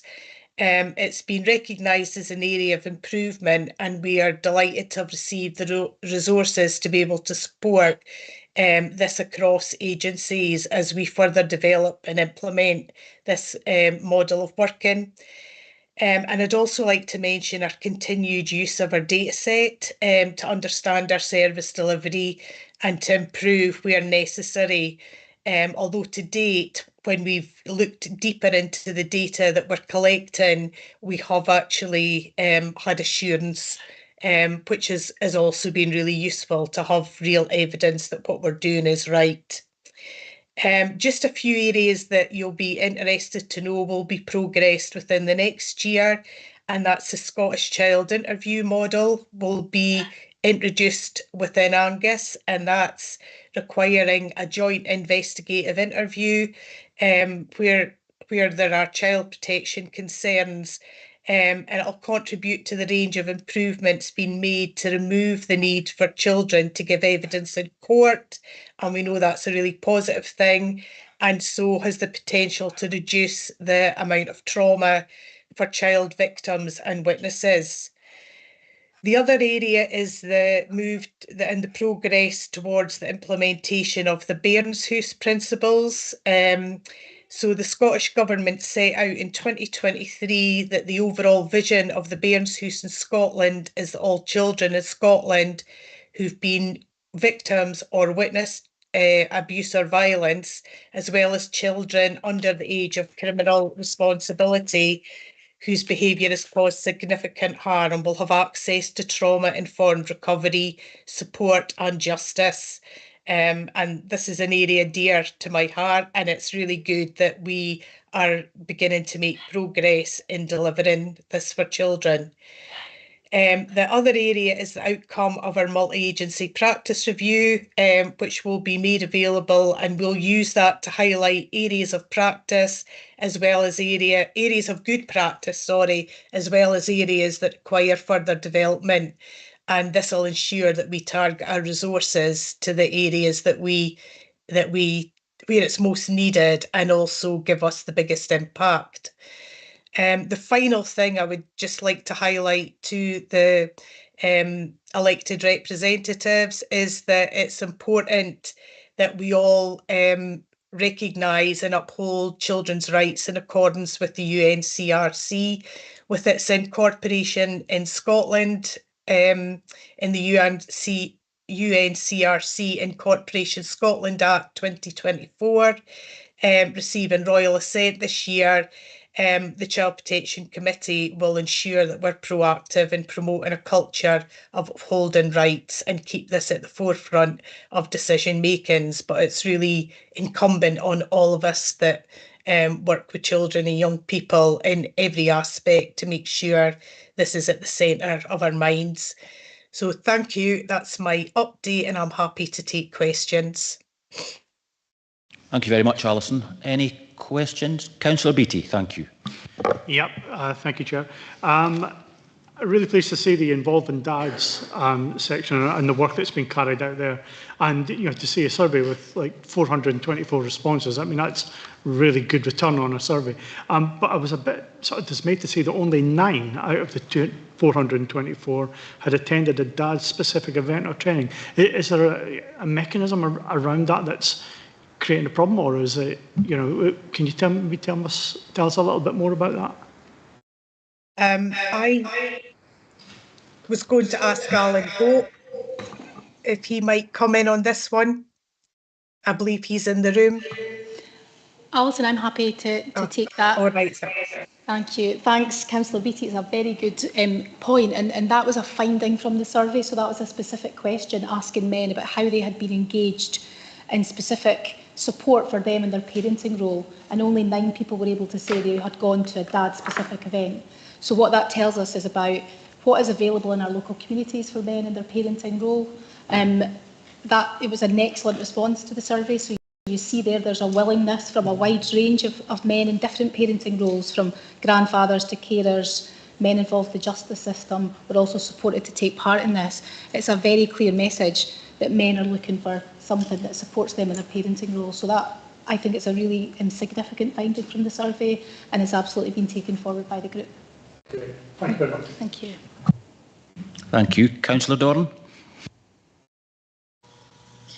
Yeah, thank you, and thank you for the overview of this report. I just really wanted to refer to the kind of conclusions reached within it regarding the kind of the challenges and the increased need for support that's required, and also the complexity of that work that's done up, and also the kind of the references that you give to some of the preventative work. So it's just a kind of broad question. Do you feel that you have everything that it's needed to take on some of that preventative work that is mentioned within the report and going forward? Because I think that's really important to take those steps to do that, to try and help reduce the numbers that you're having to deal with. I think that we would always want more resources to deliver more services, but I think that within the resources that we have, in as you noted there, that very challenging changing landscape, that we are able to say that we know that our preventative work is working and stopping some of the children and families reaching the crisis point when they come into child protection services.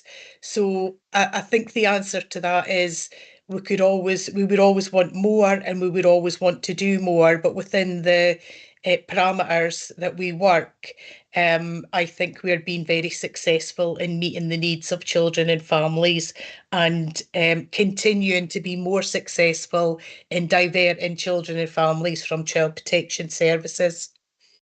Okay, thank you. Councillor Bell, thank you.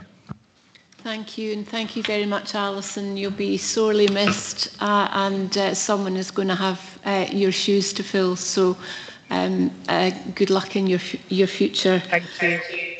If I could pick up on page 201, figure 16, where there's a shift in the number of concerns between emotional and domestic abuse. And the report links that to the rollout of Safe and Together. I'm really pleased to see that there's an increase in confidence in people working in that area. I also note that 2019 was when the legislation changed around coercive control. Do you think that has a role in that level of understanding being greater, that domestic abuse isn't simply physical? That there is that huge psychological impact of coercive control on families. Thanks, Alison. I think that there's a whole range of factors that play into that, and definitely the recognition of coercive control would be one of them.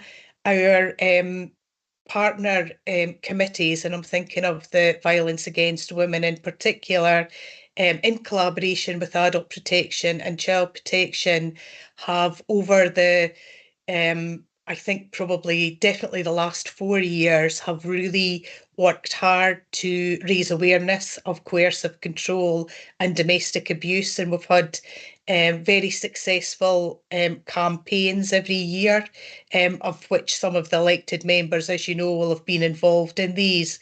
So I definitely think that we have increased awareness within the public, increased awareness amongst people who may be victims of domestic abuse, and increased awareness of our staff through the through training that and particularly Safe and Together, that how to understand, how to recognise it, where to go for help, and what sort of help is going to be successful. So I think it's a whole range of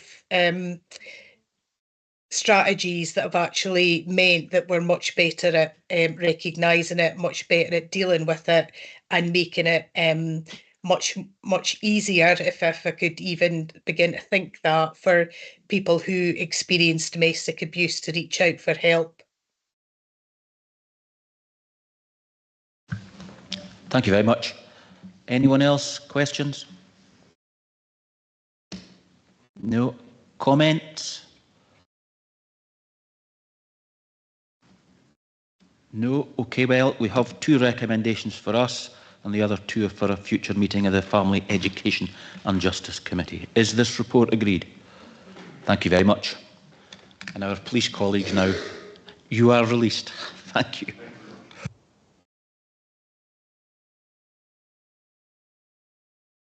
Okay, members, we'll go to agenda item number 8, and it's the internal audit activity update, and we'll have Mrs. Wiley online with us. Good afternoon, Cathy.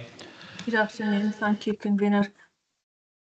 This is my normal update report about what's been happening with the internal audit service since we last reported to you, and an update on reports that have been finalised since then, and also where we are with the outstanding audit actions.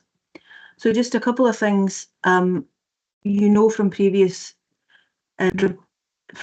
meetings that we have had vacancies within the team, and you can see on page 221, the tables from there on, that there's not as much work completed as you would normally expect to see at this time of year. But the good news is that next week we will be interviewing for the 2 vacancies that we have within the team. So hopefully we will be back up to full strength soon, and we'll be able to catch up with everything after that. The other thing is that the global internal audit standards were published at the end of January, and we're expecting new SIAS public sector standards to come out probably late summer, early autumn. I'm not intending to do anything about the changes that might be needed until I've seen what SIAS is actually telling us that we need to change, because I don't want to spend time on undertaking changes if we don't actually need to do that, given the size of the team that we're working with. So on to the reports that we're giving you today. There are 2 today. They're both consultancy reports. The first one is around PDRs, which is the annual appraisal system. This audit was actually put in as a normal audit report initially, but at the point where we came to scope the work, it became apparent that actually doing a normal audit wasn't really going to tell us anything we didn't already know, because it was already identified that we needed to review this process, because a lot of people are not actually undertaking PDRs. So instead of doing a normal audit, we devised a questionnaire which we issued, and we collated the information that came back from that questionnaire, which was asking questions around the PDR process and more widely the communication between staff and their line managers. And we collated the information that came from that, and what we found was that the staff who responded to the questionnaire had experience that was varying degrees of benefit from the PDRs that they had undertaken, and they provided a number of comments on how that process could be improved. And although, as you can see within the report here, the number of responses that we had was quite low, the comments that people made were really quite useful, and these have all been passed on to the OD team for them to be able to take into consideration during the review that they're currently undertaking of the whole process. The second piece of work is organisational resilience. This has been in the plan for a few years now, and has been postponed a number of times for various reasons. And because of that, although it was always meant to be a consultancy piece of work, the scope of this has changed over time. And what we ended up doing this time round was we asked ASICs to undertake this work, partly because of the resource issues that we've had, but also to get an external perspective on where we are with organisational resilience. And in scoping this, we took account of what has been said in recent best value reports for the Council, and also what's in the organisational resilience frameworks, such as BS 65000 and the ISO 22316. So as I said, the review was advisory in nature, and we considered three things. Have we identified critical business activities? Do services understand and have documented internal and external dependencies, particularly around digital service provision? And have we formally considered organisational resilience risks when we're assessing and approving service redesign and change? We identified areas of good practice where we have systems in place which will support effective organisational resilience arrangements, and these include the developing directorate risk registers, the workforce planning that's underway, and also the close links and collaborative relationships that are in place between the Risk Resilience and Safety Service within the Council and the Resilience Lead within the Health and Social Care Partnership. As you would expect, as well as the good practice, there were a few areas that we identified for improvement, and those included taking action to identify critical business activities at a service, directorate and whole council level, and thereafter to identify the internal and external interdependencies and risk assess these to make sure that we mitigate any threats to service resilience. We also felt that there was a bit of work that was still required in terms of making sure that organisational resilience was being considered as part of the change initiatives. We produced a report that noted all of these issues and what might be done and various things that could be done around those and what we would expect the outcome from that to be, but we didn't want to do a specific action plan for organisational resilience because we didn't feel that it should sit on its own as a separate item. So the report that was produced was considered by CLT in the wider context of delivering the council plan objectives and also the transformation activity that's going on. And actions that have been identified will be taken forward within other work streams that are already underway, for example, the workforce planning, rather than having the specific organisational resilience action plan. The last part of this report is the tables showing you the numbers of outstanding actions that have still to be completed from internal audit reports. There aren't any current outstanding actions from counter fraud reports, and there has been a slight reduction since the last time we reported here, down to 30 outstanding actions from 33 at the last time we reported. I don't have anything else specifically to mention about these, so I'm happy to take questions if there are any. Thank you very much. Councillor Bell, thank you. Thank you, Chair, and thank you, Cathy, for that. I would, I guess, be quite shocked if there wasn't a link between the PDR audit and the resilience audit, and I'm just wondering the reality of being able to give staff protected time to undertake any sort of development these days. I would imagine it's quite a challenge. I'm very aware of the high demand in our services. And was that one of the findings? Are you able to say? Thanks. What I am able to say is that although some people weren't undertaking the annual PDR process, there were other things in place, sort of ongoing one-to-one or supervision meetings that they had with their line managers. But I think there might be other folk who are here that might be able to say a bit more about what's being done around taking that forward, because obviously there's the Fit for the Future programme that's on the go at the moment, which is identifying how best we can support staff at the moment. Thank you, Cathy. I think Mrs. Faulkner's online. She might be able to go a bit further. Thank you.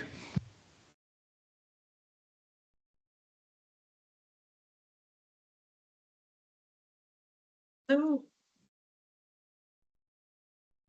Hello, I'm really sorry, I'm getting double feedback since I've joined, so I haven't really heard what the question was. Okay, Sharon, are you hearing me okay now? Can you hear? I think I'm going to have to go out and come back in because I'm hearing. Oh. I'm hearing myself and you.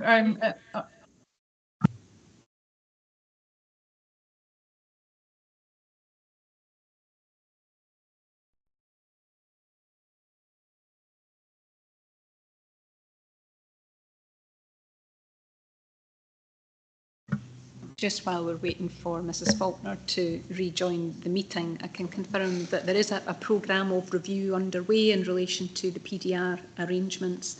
There's been further engagement and consultation with staff and leadership throughout the organisation, and there will be a report with recommendations to a forthcoming corporate leadership team meeting, which we'll be able to consider in terms of next steps, in terms of getting an improved system that hopefully people will be able to engage more meaningfully with. In relation to the question, I think, which was around capacity to free people up for protected time for training, of course that is a challenge when people's workloads are quite significant, but we do still have a reasonably sturdy approach in terms of our organisational development. We've got a whole of organisation budget which is available to support people with access to both mandatory training but also training that is complementary to their role and function within the local authority. So we have over the years taken as much of a protected approach to that as we can, notwithstanding the challenges around the budget.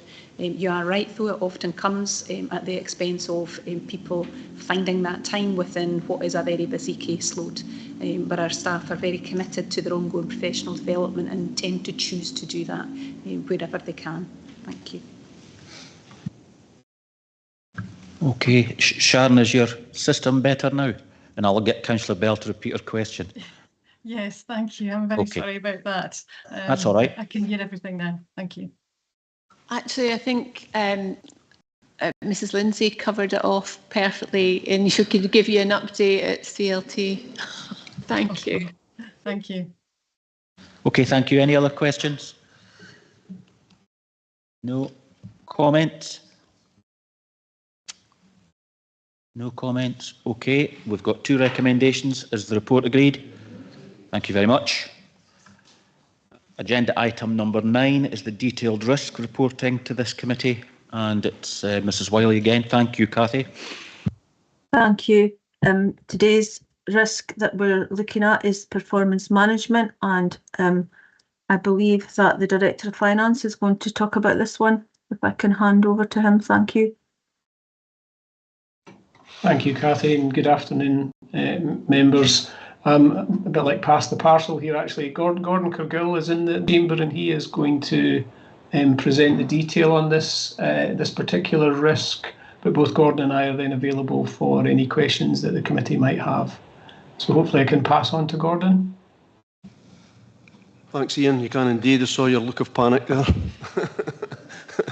Afternoon, members. Yeah, I'll give an overview of this risk, just to give you a more sort of in-depth, understanding of how we're managing this. I guess the overall context I want to start with around performance management is one of our fundamental elements around running the councils around our best value obligations and achieving best value as an organisation, and that includes public reporting. So, it is absolutely fundamental that we'll have a good performance management approach. Performance management is an intrinsic part of our best value guidance and obligations. In addition to that, we also have the Accounts Commission ask us, as part of their requirements, to comply with a direction that they issue from time to time, an update from time to time around statutory performance indicators, and we're duty bound to comply with that as well. And there's two sort of fairly broad performance indicators that they refer to, SPI 1 and 2, which one relates to improving local services and local outcomes, and the other one also relates to best value. So that's the kind of the backdrop to the management of the risk and the legislation that kind of surrounds it. In terms of the current assessment for the risk, we currently have a RAG status which is green. It's got a score of 6 against a target risk score of 4. So we're quite close to target. And on that particular risk, it's a fairly low-scoring risk, I would say, in comparison to other risks that are on the corporate risk register. Certainly compared to our financial risk, which is up at 25. But notwithstanding that, we still have actions, because we've got a gap between score and target, we still have actions which are in place to address that and mitigate that gap, which you'll see within the papers, the actions there that we're currently targeting. It's obviously also performance management. Our previous chief executive, and I'm sure our new chief executive will be very similar. It's a key area of work. So therefore, we see opportunity within performance management and being on top of performance management to ensure that we can really drive efficient and effective use of our resources across all our services. And that was really the trigger for our performance-led council programme, which we established a few years ago now. But as the title suggests, it's a programme. It's not got a specific end date, and it's something that we'll continue to work on over a period of time to improve our outcomes and the way we deliver our performance management across the organisation. I just wanted to touch on the existing controls that we have in place that manage the risk. So that there are a number of significant controls around this, and it's really only when you start to think about it, how much we do around this arena, that you start to see that we are well controlled in this area. So we have today's meeting has been a good example actually of the performance reports that come forward to this committee, in particular on performance, where we have, for example, the Angus Community Planning Partnership report today.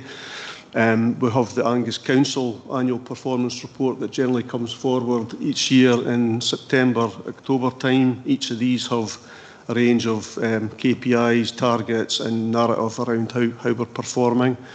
We also have information on our council website, which is under our How We Perform, so members of the public can also access information through the website as well as those reports.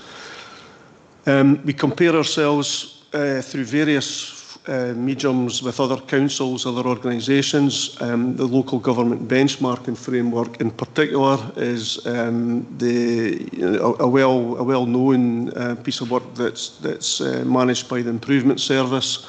Over recent times, they've also put a lot of the data, a lot of the information and the KPIs that they use and measure online using Power BI, and it's a really useful tool for members to have a look at.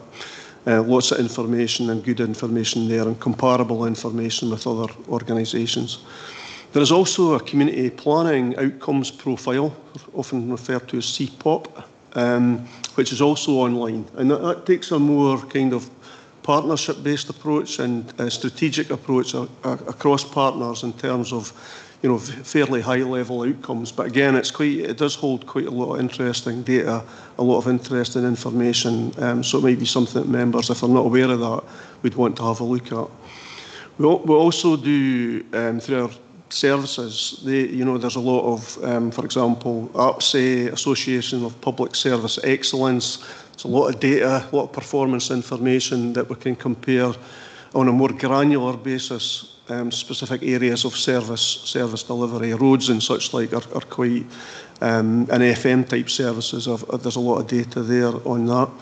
And other aspects like SLADE, the Scottish Local Authorities Economic Development Group, they have a lot of data, a lot of performance information where we can compare as well. We have, I've touched on this already, but we do have a range, there's quite a broad range of very specific annual performance reports that come forward annually. The council plan obviously is an example, but again, the Chief Social Worker Officer report, the education plan, previous Scrutiny Audit Committee, we had Tayside Contracts and Angus Alive, who were in the chamber presenting their performance information, and obviously Angus, the Child Protection, Adult Protection Committees also reporting, amongst others. These are just examples. Again, on a more granular basis, we have regular interrogation, maybe interrogation is not quite the right word, but scrutiny of capital projects. So we'll have a capital projects monitoring group that elected members are involved in, where they can speak to officers and get into a bit more detail around performance on the capital programme. We have, again, reports that come forward regularly from Mr Lorimer and his team around capital and revenue monitoring and performance on our budgets. We'll have change programme update reports, complaints and compliments. There's an item just after this on that this afternoon. And there's a massive range of statistical returns across nearly all service areas in the council that we provide to, like the Scottish Government, DWP, HMRC, Care Inspectorate, and that interaction around data to provide these bodies with the stats on how we are performing. And we, on that same ilk, we do have these external bodies who regularly inspect us and provide their feedback on our performance and that third-party examination of how they see our performance. So it's not just an internal thing, there's external scrutiny there too.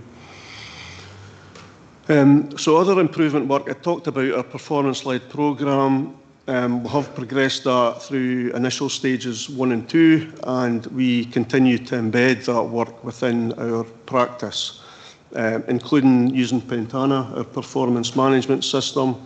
And lately we have also been developing directorate-level data dashboards, albeit at an early stage, but with information using Power BI again, where we're particularly on the financial side, able to look and identify trends and patterns of expenditure, variances that jump off the page, and then tend to suggest you need to look a bit deeper to see why that has actually happened.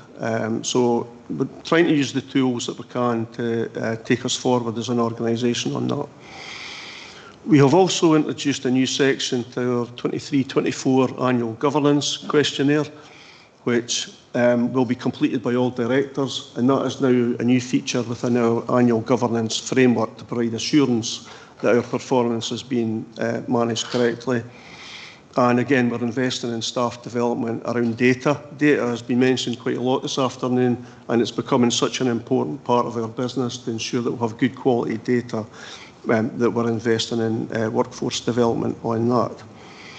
So the improvement work that's in progress, the actions that are on the papers, really around making better use of our data is really at the heart of that next phase of improvement work.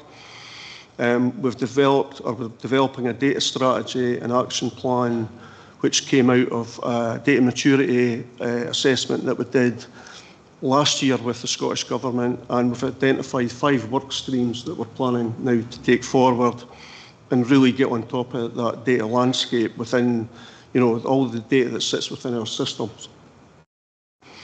Through that, we're also planning to improve our performance reporting through the use of dashboards, not dissimilar to where the Improvement Service have taken the LGBF with their dashboards, so that basically we can have key information and key data much more accessible, and hopefully in due course doing that pretty much on a kind of a live reporting basis too. As we work through that, the vision for the PLED programme as we get through stages 3 and 4 is really that we're in a position where our data is well lined up, it's good quality, and we can actually start to get into things like predictive modelling, looking at predicting the future for demand for our services based on what we know from the past. So that's the vision, if you like, going forward. And as you know from last week's budget meeting, as the finances become ever more challenging, really understanding ourselves well and identifying the key areas through our data where we need to prioritise our resources has never really been more important than it is now. So really, just a summary, our performance management approach, whilst robust, and it's really not just about compliance with statutory requirements, but it's also about ultimately trying to achieve the better outcomes for our citizens and communities across Angus, using the approach that we adopt. Hopefully that's given you a fairly good overview, and happy to take any questions. Thank you very much, Gordon. Councillor Bell, thank you. Thank you, Chair, and thanks, Gordon. So you're right, data has come up quite a lot, and I'm really keen to see how we can collectively across the public sector really drill down to help us target resources. And I'm thinking, first example that pops into my mind is for housing, perhaps, and the increase in childhood respiratory conditions, particularly asthma.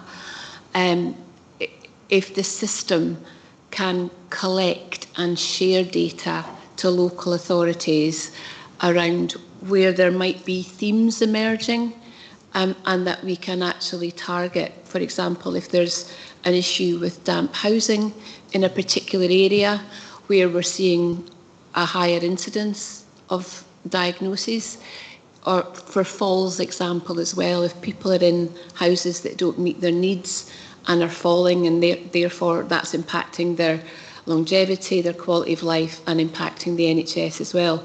Can we collectively get to a place where those alerts can allow us to target our resources much more effectively, making sure people are in the right kind of houses, the houses are in the right quality, the right conditions, where people aren't harmed by their homes, and that allows us to prioritise our work. I don't know how far away we are from that. I've fed that in to Public Health Scotland as well, but I'm just wondering from your perspective, how far apart are we from that happening? Oops. Oh, I'm back on. That's a great question, you know, and I think it kind of fits in more than just the data. It's really about that sort of digital world that we can get into, and when you're speaking, I'm thinking about, you know, the Internet of Things and such, like, you know, where we can get digital technology embedded in, you know, housing. You know, why can't we do that, you know, and understand what that's telling us, so that we can actually, you know, make those interventions and understand where we need to invest, you know, and maybe target that investment in places where it really needs it, rather than just doing it across the board, you know, and as we get into tighter financial situations, I think that's becoming even more important.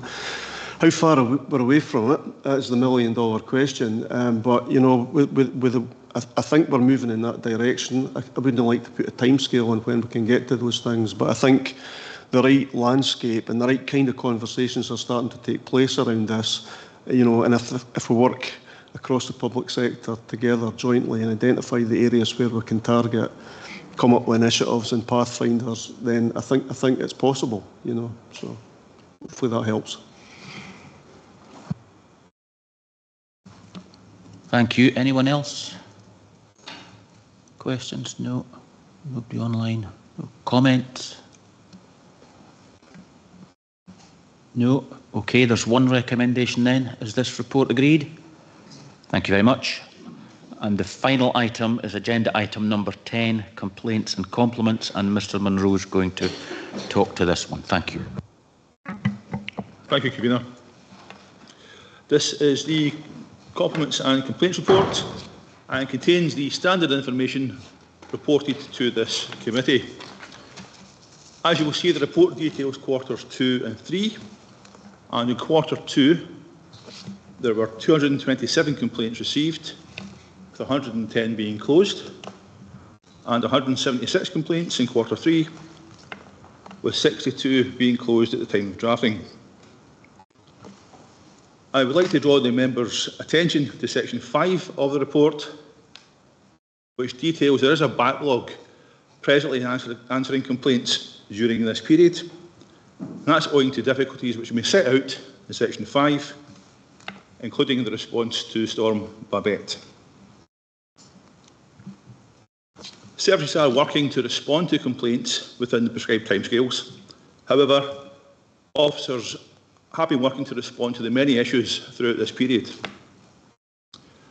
Notwithstanding the difficulties faced during this period, I would like to draw the members' attention that a number of compliments have also been received during this period, and they are set out at Appendix 1 of that report.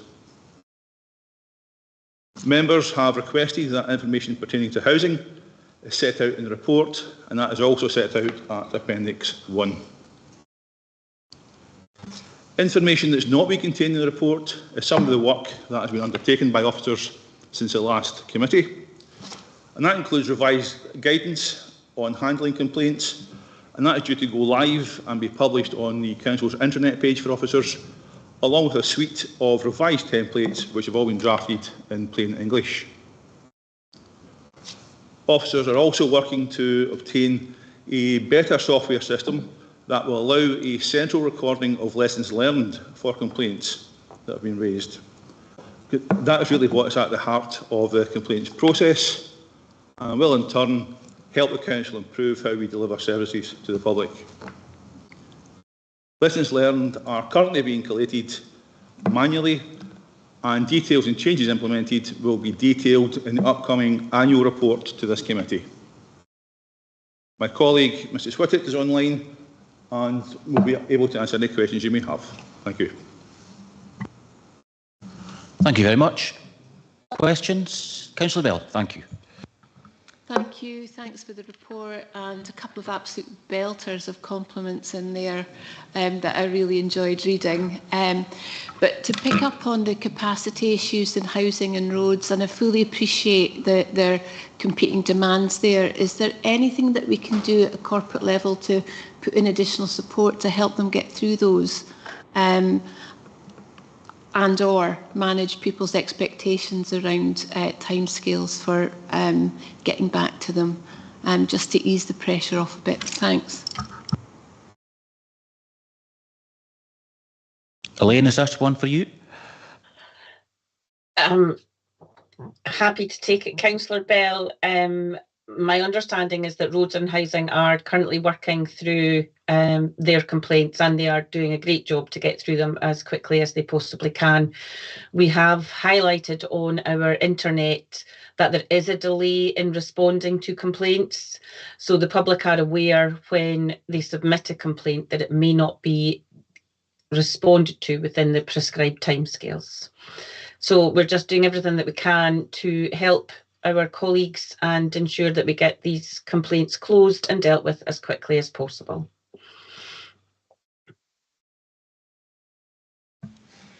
If I can just pick up specifically for housing, we've just recently appointed a new improvement manager, performance and improvement manager. Complaints will fall within her remit.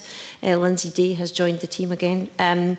So Lindsay will be picking that up, and we've reorganised the team to put in additional resource around that. We're also looking at sort of how that shared out complaints more, sort of building that capacity across more officers. So we're really hoping with that additional resource and a greater focus on improvement within that area, that will help us see a decrease in the number of complaints, but also improve the response times. Thank you. Councillor Speed? Yes, thanks, convener. Yeah, it's always good to see compliments. But there is a couple of belters of issues within there as well. My questions are, I wonder why there is a recommendation to change from quarterly to 6 monthly reporting.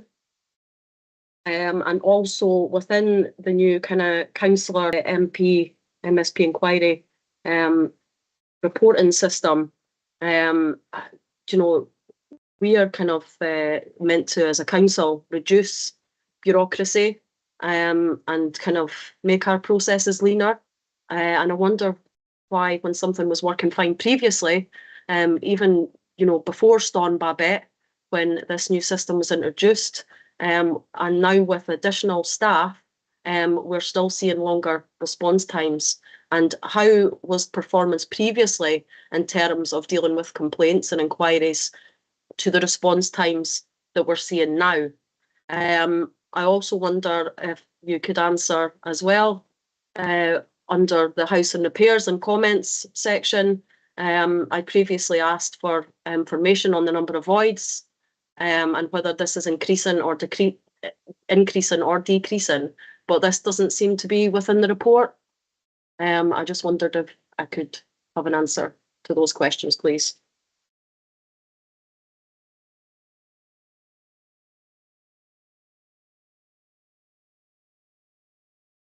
Elaine, you're on mute. Sorry, my apologies. Councillor Speed, the recommendation to move to 6 monthly reporting was something that was considered at the recent governance MOG, and it was agreed there that this would come 6 monthly. There is actually a requirement only to submit an annual report to committee, but as good practice we have submitted a quarterly report. The Director of Legal Governance and Change made a recommendation to the Governance MOG that it come every 6 months, just in an effort to reduce the volume of papers coming to this committee on a quarterly basis, and that was agreed at that time.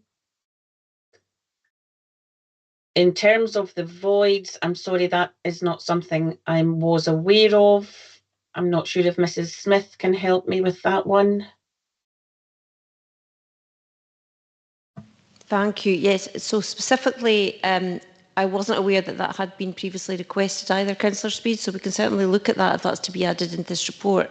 Obviously, voids are reported in a number of different housing reports, but we can certainly take your specific query in and see how that could be incorporated into future reports. Okay, Councillor Speed, supplementary. And in terms of the new process for dealing with councillor inquiries, I don't know if there's any response or comment on that, given the issues that there's been. And also, apologies if I maybe have missed the consultation with regards to introducing an opportunity for councillors to meet with housing colleagues. I just wondered, is that something that I missed out on? Was there a consultation with regards to the implementation of that? So in terms, yeah, I can pick up. So the second point, but the opportunities. So we have introduced the new member events. We've had one in Montrose, Forfar and Arbroath. Unfortunately, nobody came along to the Arbroath one, so we will do some more promotion of those. So those are in the diary now. We're looking at monthly events where you'll be able to meet a range of officers, but also bring along specific inquiries if you have them. If you want to share that information in advance, if there's something specific, to make sure we've got that information on the day. I'm hoping to be at the next ones, as is Lindsay from the Performance Improvement and Claire, the interim service leader. So those are in the diary, but I'll double check just to make sure they have gone out and everybody is aware of those forthcoming dates. Okay, and did I miss the consultation on that, or the dialogue then with regards to that? You know, it wasn't a consultation. It was just we just put them out as an opportunity. It's part of that wider opportunity to make sure we have the opportunity to speak to staff and members and staff to get to know. We know we've got a number of new staff as well. So it wasn't a consultation, but just something that we wanted to put in place to increase the visibility of the housing staff and allow members opportunities to bring forward concerns in person. Okay, yeah, I thought maybe I'd missed something there. Okay, no, thank you. No, there was an overall email that went out, I think, to everybody, but I'll just double check and we can put a reminder out just about all that information. Yeah, no, for clarity, I did receive the email. I just thought maybe I'd missed the consultation around it. No consultation. We just went ahead. Okay. Okay, thank you, Councillor Doran. Yeah, mine's, I don't know, it's a comment / question, I think, just a request on the complaints. Obviously, we I'm fully aware of the pressures that officers are under and the scale of the things that have needed to be addressed over the winter.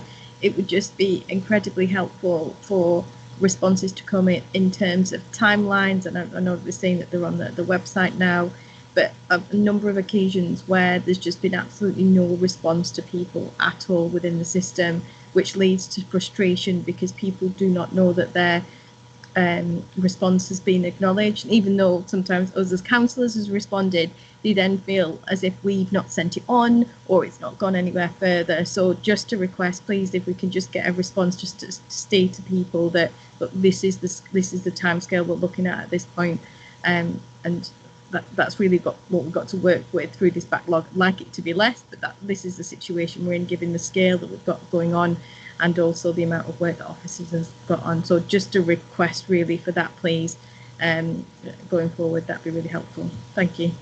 Thank you.